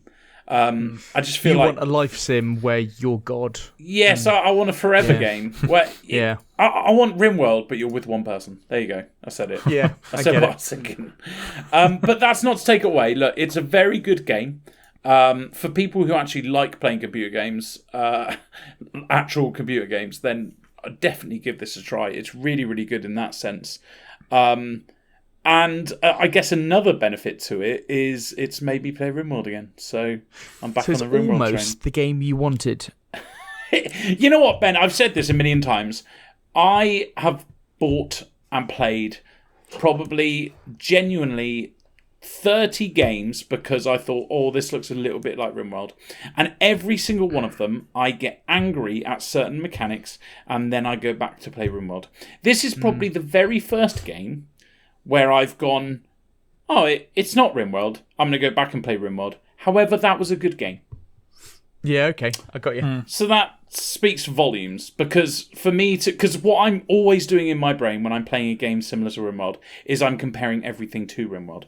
And when you compare a game to your most favourite game of all time by a fucking chasm, it's never going to pan out well. So the fact that this actually held up to it, and I reckon I will play this again at least a few more times. Yeah, really, really happy with it. Highly recommend it. Okay. Yeah. Good stuff. Right. Good stuff. Well, hopefully Pete might... Well, who knows whether Pete will bring that into game. Rises from the dead. Pete was saying if Pete rises from the dead, Pete did say that he might put it in his game of the year. I might also put it in my game of the year. So okay. I wouldn't be surprised if it made an appearance. All right, well, we might talk about that again then. So if we're moving on to the biggest game of the week, then shall we? Oh, yeah, absolutely. Yeah. So Modern Warfare 2 came out on Friday. So I've only played some of the campaign so far. I wanted to have completed the campaign by this podcast recording, which is 2 days ago if you're listening today. Brilliant. Very good. Thank you. I still got it, baby. I keep that alive, baby. He's been away for a while, but he's still got it. The kid still got it. So the thing, this got delivered to me on Friday. I bought it from Game because they got this nice steelbook with it. So I thought, yeah, fuck it, I'll get that. Sorry, are you giving Game a shout out? I am giving Game a shout out. They're the only ones that actually did doing a steelbook. Anyway, point being, I because obviously I've got the Series X, I put the disc in, let it do its. You'll get one better than your fucking account, Ben, one Ben. You got one yesterday, Ben. So what are you talking about?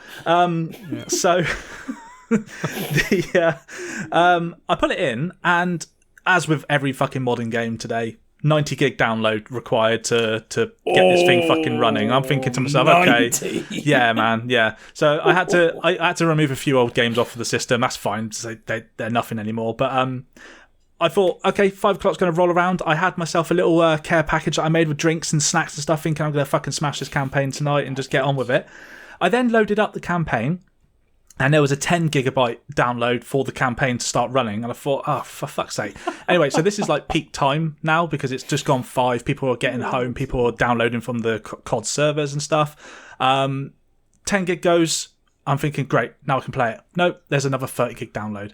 Are you fucking serious? Are you fucking serious? So love it. On the Friday, okay, I've downloaded the best part of 130 gigabytes worth of fucking data to get this game running, and I don't get it running until about 10:30, 11 at night. I'm already half cut by this point because I was pissed off, so I just drank all my beer.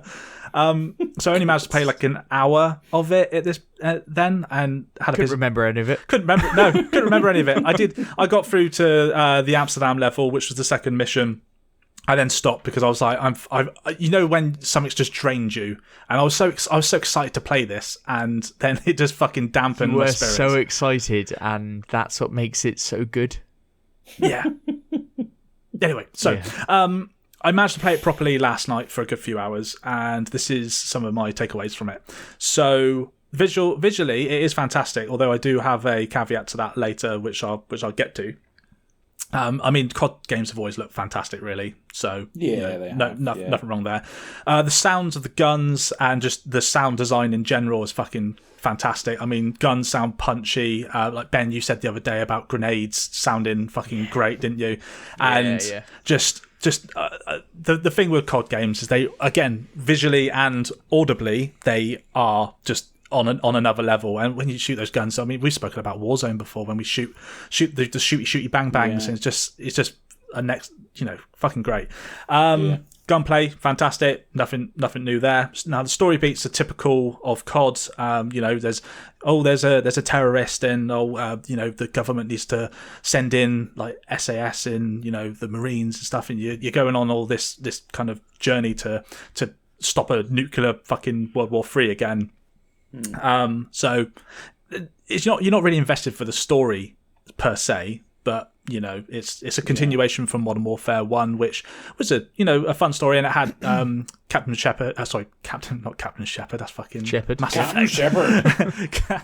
Captain Price, which is obviously one of the fan favourites, and you got Ghost and your Gaz as well. So now, one of the missions that I played last night was a sniper mission, which I did find particularly fun. So you're in ghillie suits, you're crawling, literally crawling through the grass, and you've got to take out snipers that are on various ridges as you're kind of like scoping out this stronghold, which apparently could have nuclear missiles in.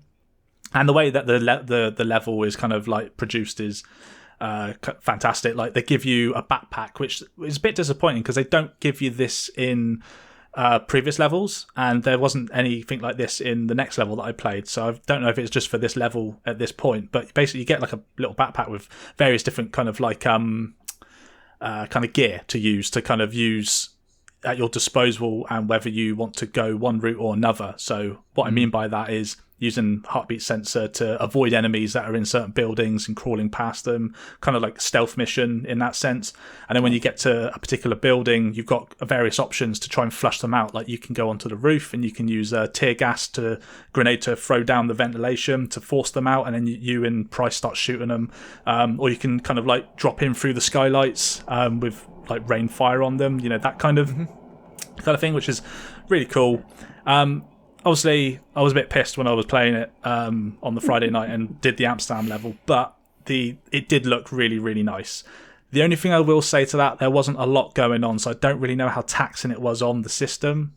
Like, a lot of it could have been, I don't know what the technical term is, but a lot of people have basically shouted about how great the Amsterdam level looked. It's all static environment, isn't it? I mean, there's not, like I said, there's not a lot going on there.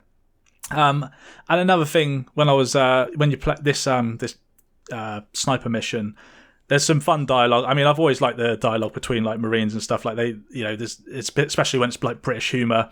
And there's a part where Captain Price is kind of counting down these 5 soldiers that you're killing with a sniper rifle. So it's like 5, 4, 3, 2, 1, goes all the way down to 0, and then the character you're playing, Gaz, tells Price, "Oh, it appears you can count math, sir. It appears you could do math, sir."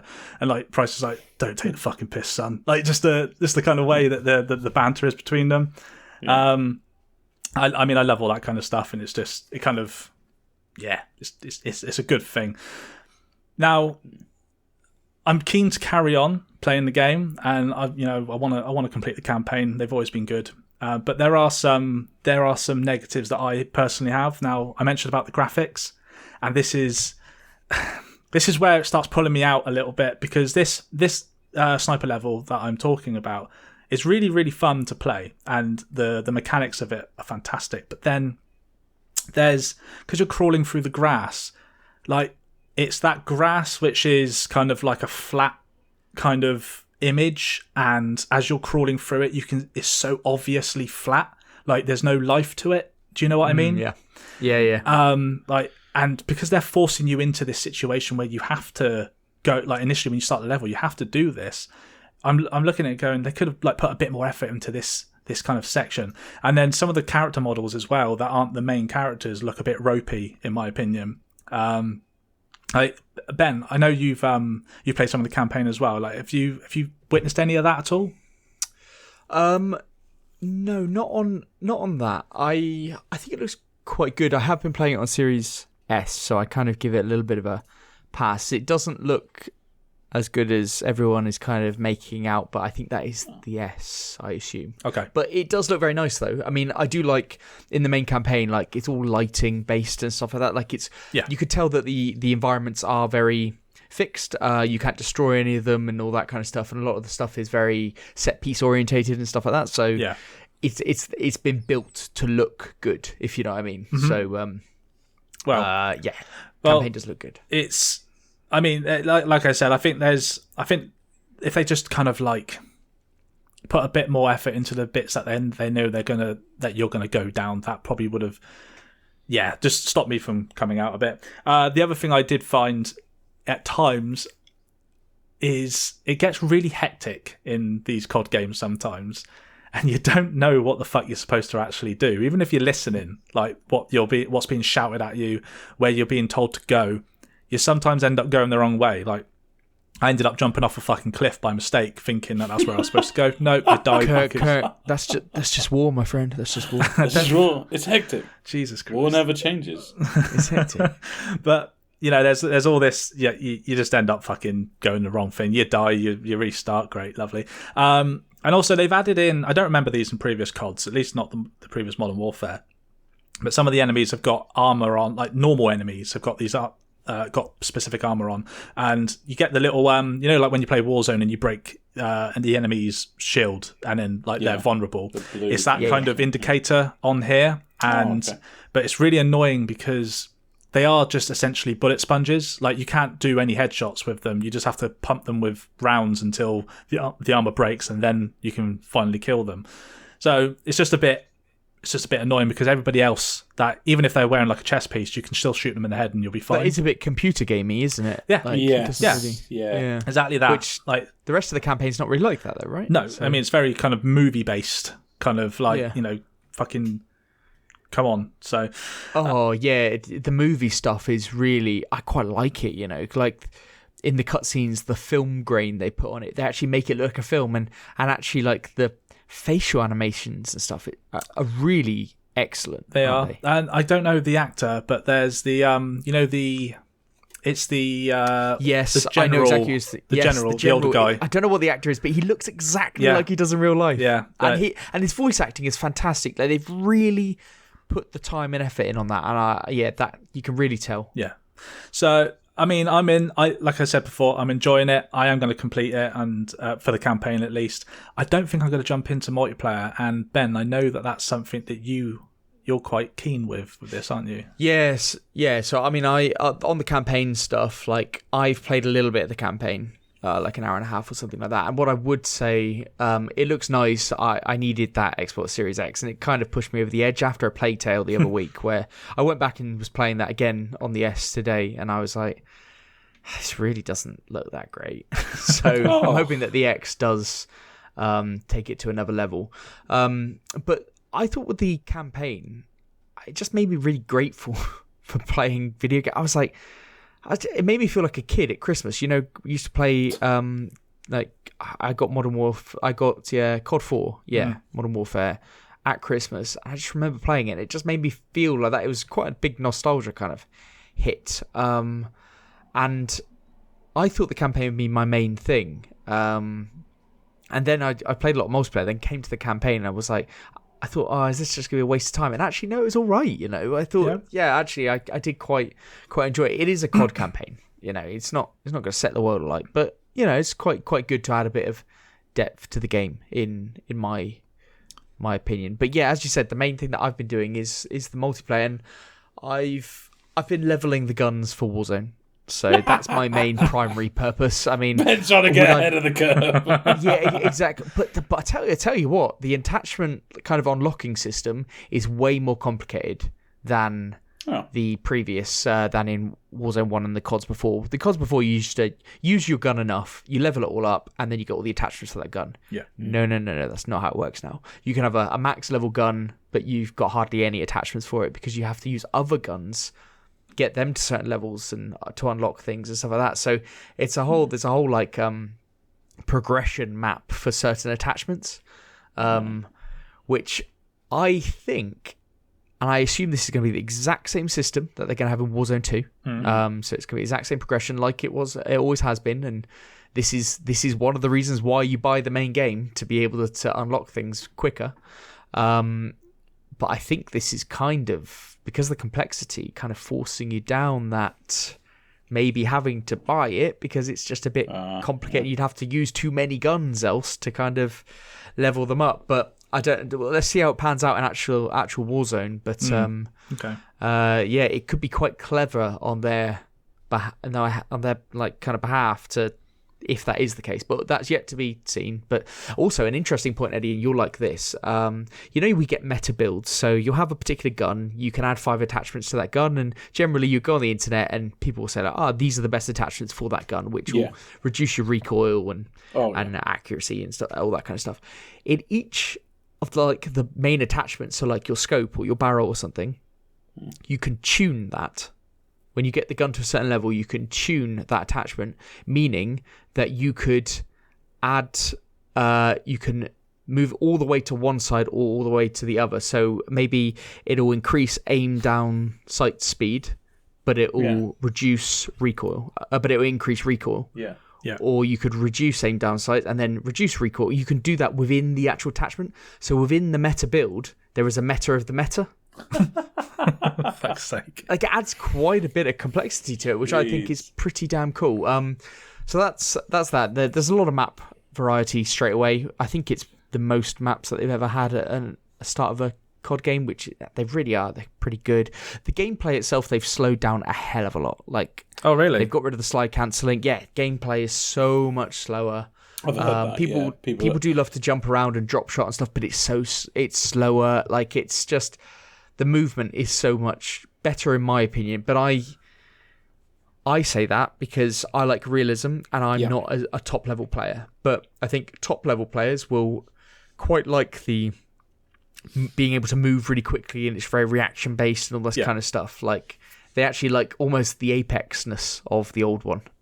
Like the Apex Legends kind of quick movement. It's like last Call of Duty with the slide cancelling and moving around. You watch streamers and they're just like ninjas. Yeah. So it kind of plays more towards me being a poorer player. I quite like the slow down gameplay. Casual player. Yeah, absolutely. Yeah. But I'm really, really enjoying it. I played 13 hours and came out Friday. It's now Monday. I played 13 hours of this game. Nice. And if somebody had said that I was going to be playing a COD game multiplayer, I'd be like, hang on a minute.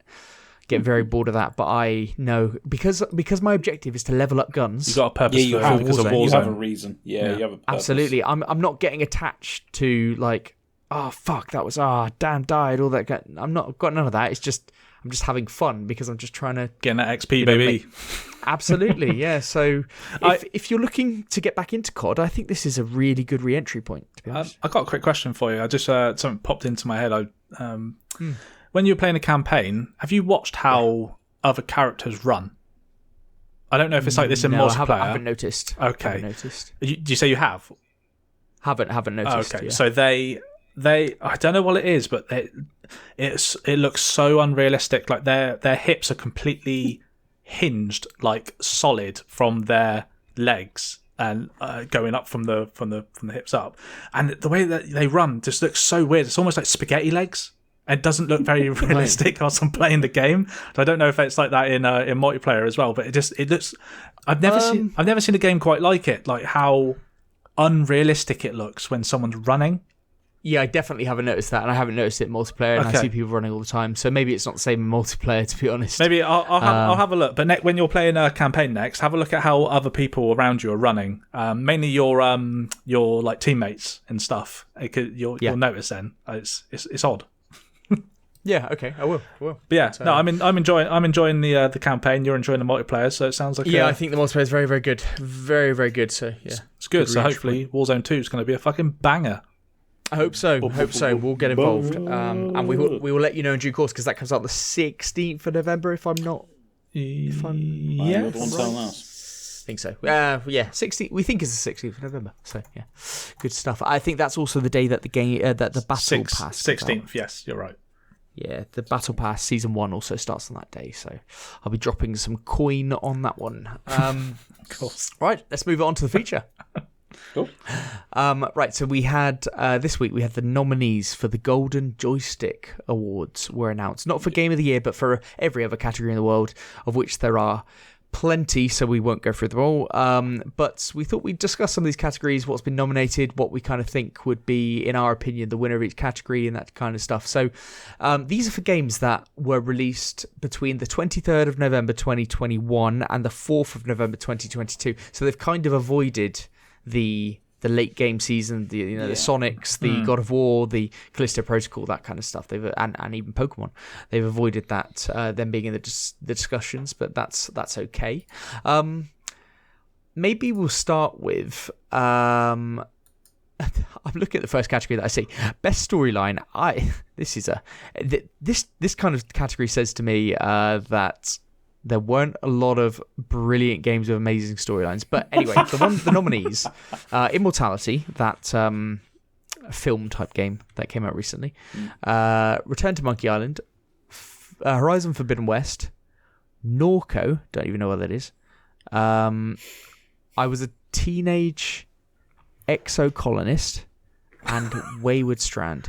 Yeah, I don't know half of these games. I've only heard of 2 of those games, Monkey Island and Forbidden West. That's it. So I don't know about the rest of them. There's also Immortality, which is on Game Pass. Yeah, recently. do you remember Immortality was the one where we had a debate of if she's a film star and no one's seen her films, surely she's not a film star.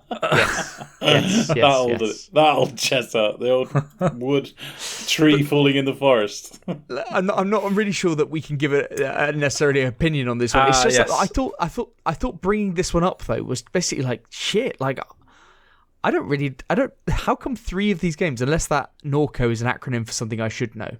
But no, how weird is that? How weird is that we don't really? I've heard of Wayward Strand, but I was a teenage exocolonist. Ninja Turtle. What's this? Yeah, exactly. That's what I thought it was going to be, and I thought that's not got a story. What's quite funny? So obviously I do the new releases, so I'm gonna remember. I remember Norco. That's that point and click one with a really cool. Look to it. Right. The Wayward Strand was the ridiculously childish looking kind of hand drawn kind of game that looks pretty terrible. But was that the one in the sky, the hospital in the sky? Wayward Strand is a heartfelt story told in a curious way. Hop aboard the airborne hospital and meet fully voiced cast of electric characters. In Australia or something. It might be. I don't know. I've gone too far. I've flown too close to the sun. Yeah, I know. You are Icarus. I was a teenage exocolonist. I don't remember this. No, I've never seen this game in my life. In fact, if I copy this into our doc, into our search, 20 quid it wasn't on our new releases, which means Pete isn't doing his very one simple job. No, it's in none of our docs. You need to have a word with Pete, Ben. You need to have a Ben chat with him. Don't worry. Don't worry. We've all had those chats, even me with myself. So it's fine. It's about time that Pete and I had a 1-to-1 anyway. So it's cool. If he comes back from the dead, then yeah, definitely. Right. Okay. Let's go for best indie game. So this is good. So Cult of the Lamb, Tunic, Roller Drome, Door from Antic. What the fuck's that? Neon White and Teardown. Cult of the Lamb's been getting a lot of had a lot of love when that came out, didn't it? Yes, it did. Yeah, it's a decent game. Tunic, I very much adored. So did a lot of other people. Rollerdrome, that's that skating shooting one. Is that right? Yes, it is. Yes, that's the one. The cel-shaded one, kind of like Jet Set Radio, kind of. Yeah, look. That's right. Yeah. I don't think many people that's not really in discussions, is it? I don't think Rollerdrome's gonna get. I think Rollerdrome here. What was Teardown again? I don't know. Teardown was the construction one. Prepare the perfect heist in this simulated and fully destructible voxel world. Tear down walls with vehicles or explosives to create shortcuts. Oh, right, Christ. Okay. Interesting. It kind of had like a Lego kind of look to it, but like good quality graphic Lego is quite confusing. I think the 3 keywords here: Cult of the Lamb. Nice. There's Cult of the Lamb, there's Tunic, and Neon White. Because Neon White, I think, is people love that game. Yeah, I'm upset, but yes. Is that the speedrunner one? Yeah. Yes. Yeah. You know, I own Neon White. Yeah, I was going to say, yeah. What? Yeah, I do have it. Yeah. You spoke about it, didn't you? No, I don't think. Maybe Did I you did. I mean, I don't think I did. I've literally played like an hour of it, and I was like, nah, not for me. Oh, that's a shame, because I remember talking about this with you, and I remember saying that this game is one of those that it could be really good or it could be really bad. And the thing is, I didn't want to say, I didn't want to. to talk about it because I've obviously put in an hour, and everyone thinks it's amazing. So it is my problem, not the game's problem. Right, yeah. So I didn't want to make that obvious, but yeah. Yeah. Yeah. Door from Mantic is on my wish list, and it looks fucking amazing. It looks simple but bloody gorgeous. Yeah. Okay. Good stuff. Good stuff. Right. Let's move on to something that we actually know about. So, best multiplayer game. They have nominated Elden Ring. Weird choice. Say this one exactly as it's said here. That you've written here, by the way. What? Teenage Mutant Ninja Turtles: Shredder's Revenge. Revenue. No, revenue. It's I didn't, the but I didn't write accountant. that. So Classic this is copy. Ben. This is Shredder's copy and revenue. pasted It's from all about somewhere going else. through his paperwork. Did I write that? I just had to copy it. I just like, that can't be right, is it? I just put it into Google and I was like, it's Revenge. It's a very boring. It's an accountant's game, you know. I'm pretty sure I copied that from somewhere else. Anyway, Shredder's Revenue, Multiverses, Splatoon 3, Tiny Tina's Wonderlands, and Lego Star Wars: The Skywalker Saga. What do you think's going to win out of that category? From your knowledge? Multiverses, I reckon. I don't know why. That's a good shout. I don't know why, but I think that is probably the big ones. I know Elden Ring is a multiplayer game, but it's it's confusing. Do you think this is like best game that has multiplayer, or do you think it's best multiplayer game? Best, because that is subtle. That is a subtle difference. I think it's the best game at being multiplayer. That's got to be Multiverses or Splatoon 3. How about Splatoon 3? Yeah. I would say Splatoon 3, but I don't think Western awards will give Splatoon. I think if this was being held in Japan, then yeah. But I think the actual I think the dark horse here is actually Teenage Mutant Ninja Turtles. Yeah, everyone's saying how good it is. Yeah. It's a great little multiplayer game. Look, for Shredder's Revenue. Everyone. Yeah, I never played it multiplayer, but yeah, I think it's one of those that jump in, jump out, really, really decent. I'm surprised that wasn't in Best Indie. I'm just trying to look at what this one was, because was this the one that came on Game Pass as well? It's a silly fighting one. It was, yeah. Yeah, I think a lot of people really, really liked this when it came out, didn't they? Yeah, I completed it. It's you played it? Is it alright? All right, cool. Yeah, I streamed it. God damn it. Yeah, it's alright. Good game. Good game. Multiverses. Yeah. Oh, Multiverses for Kirk. Eddie, what did you think? I'm still going to stick to my gut and say Splatoon 3.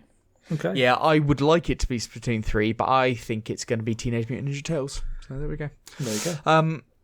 Best visual. This is a good one as well, because best visual design was Elden Ring, Horizon Forbidden West, Cult of the Lamb, Ghostwire Tokyo, A Plague Tale Requiem, or Lost in Play. Well, we know that your favourite is not Plague Tale, so that's out. Yeah. Visual design. Ghostwire or Cult of the Lamb, because Cult of the Lamb was very, very handsomely done.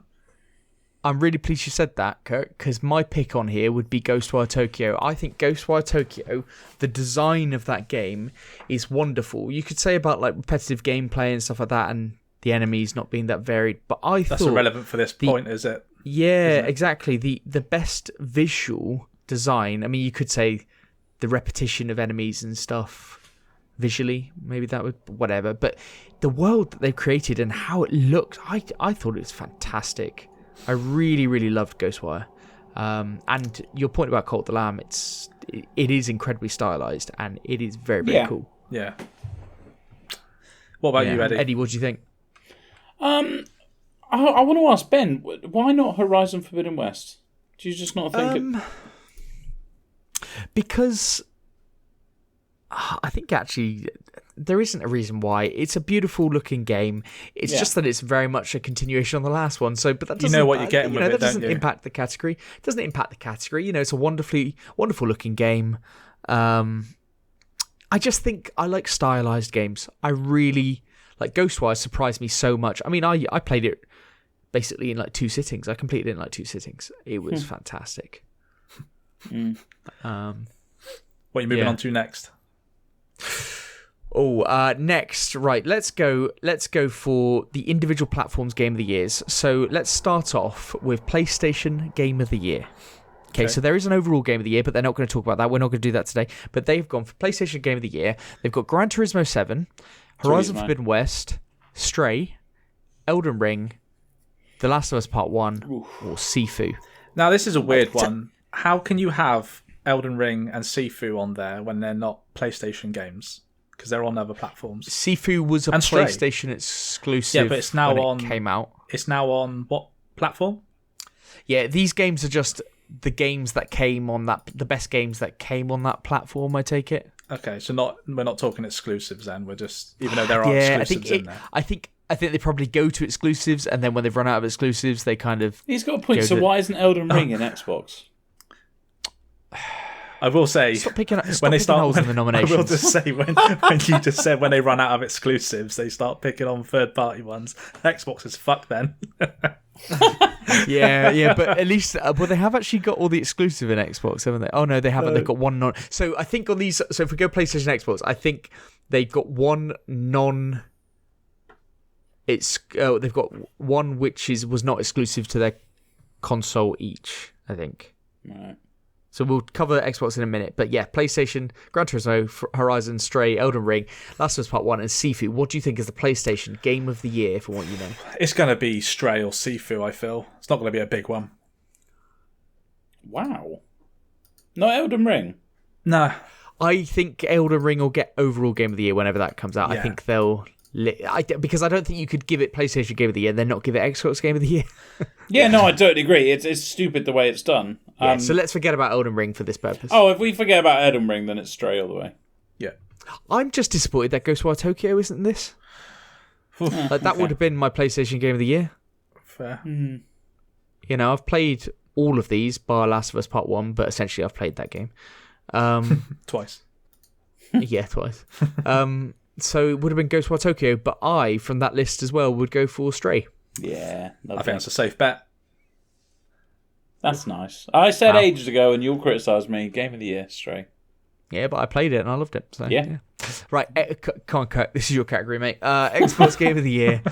The first, so we got Halo Infinite because it came out last year within the timeline. Scorn. Scorn. No. Grounded, As Dust Falls, Sniper Elite 5, and Dying Light 2. Stay Human. Let's forget Dying Light 2. Yeah. Because that's third party. Let's go for the 5 previous games. What is your Game of the Year on Xbox? My personal would be Halo, just because I love that game.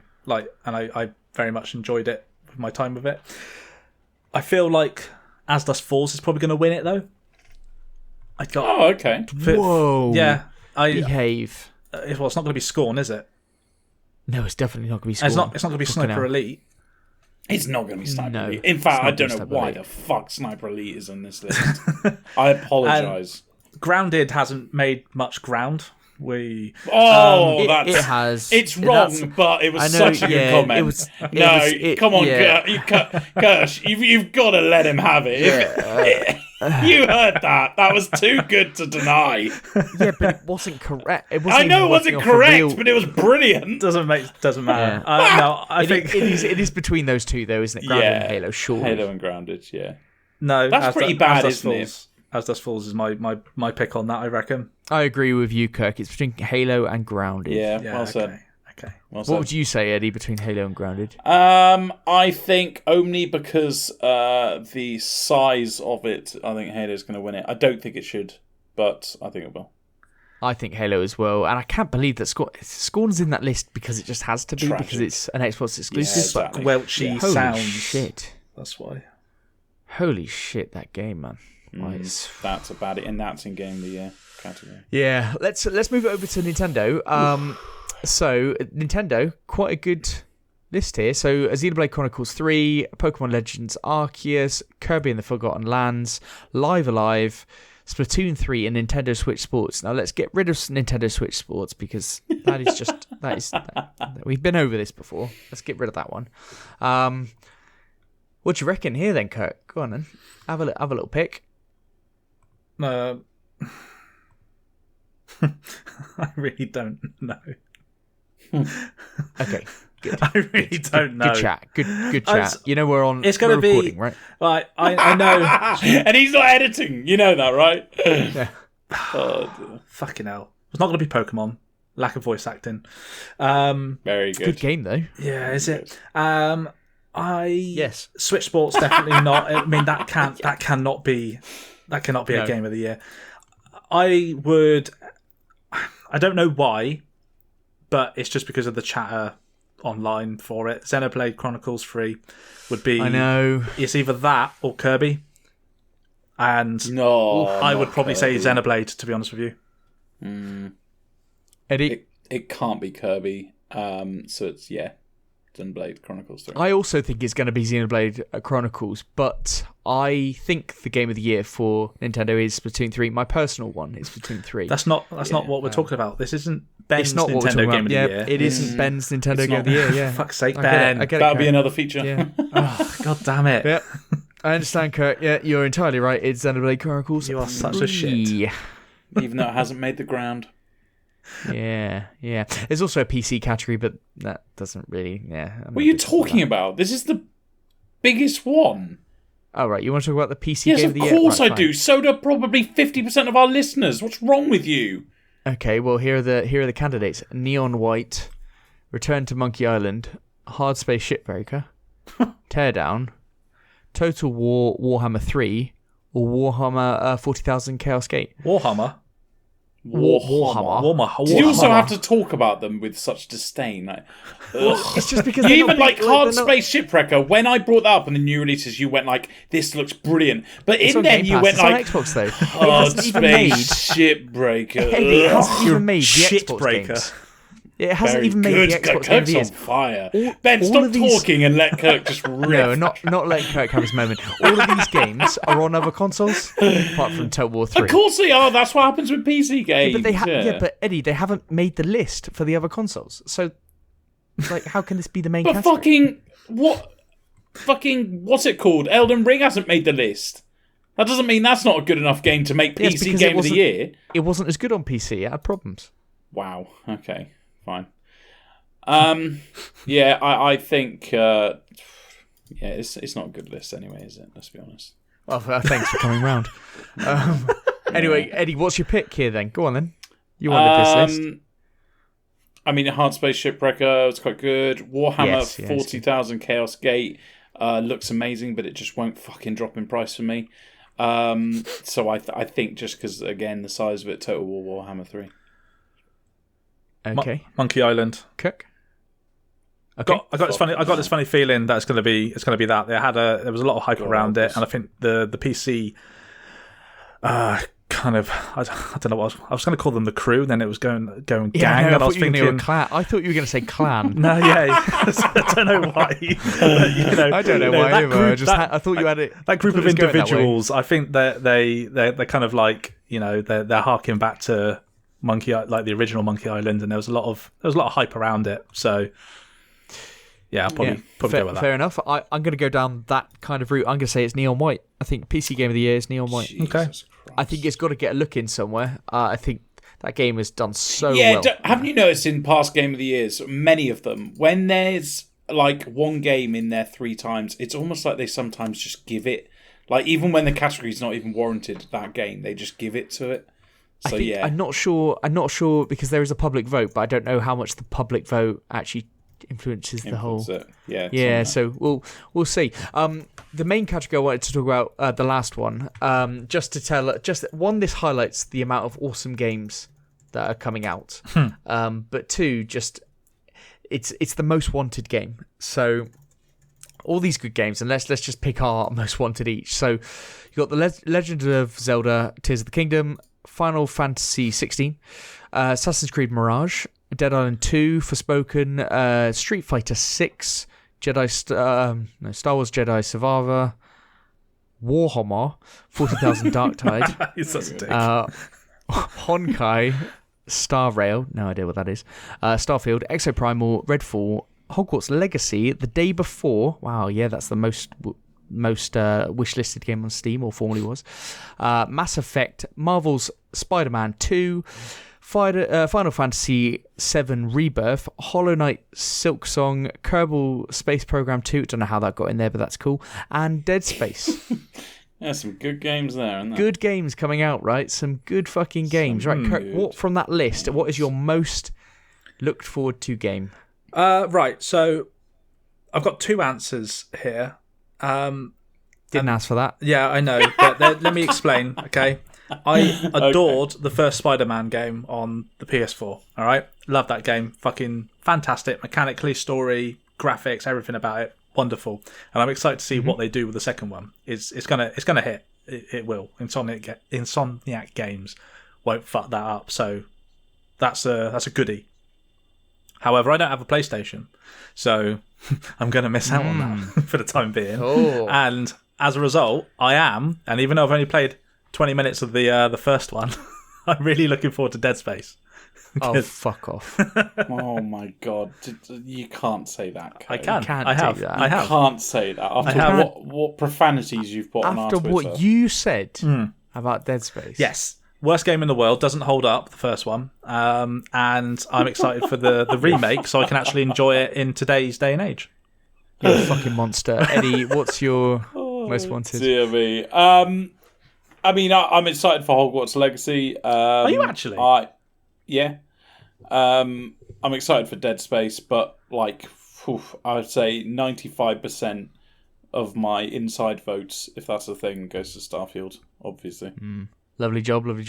My most wanted, I am really excited for Hogwarts. The Day Before interests me, but I imagine it's going to be shit, even though it's amazing. With all the hype, plus they're an unproven developer, which means... Yes, yeah, they really are. They really are unproven. Yeah.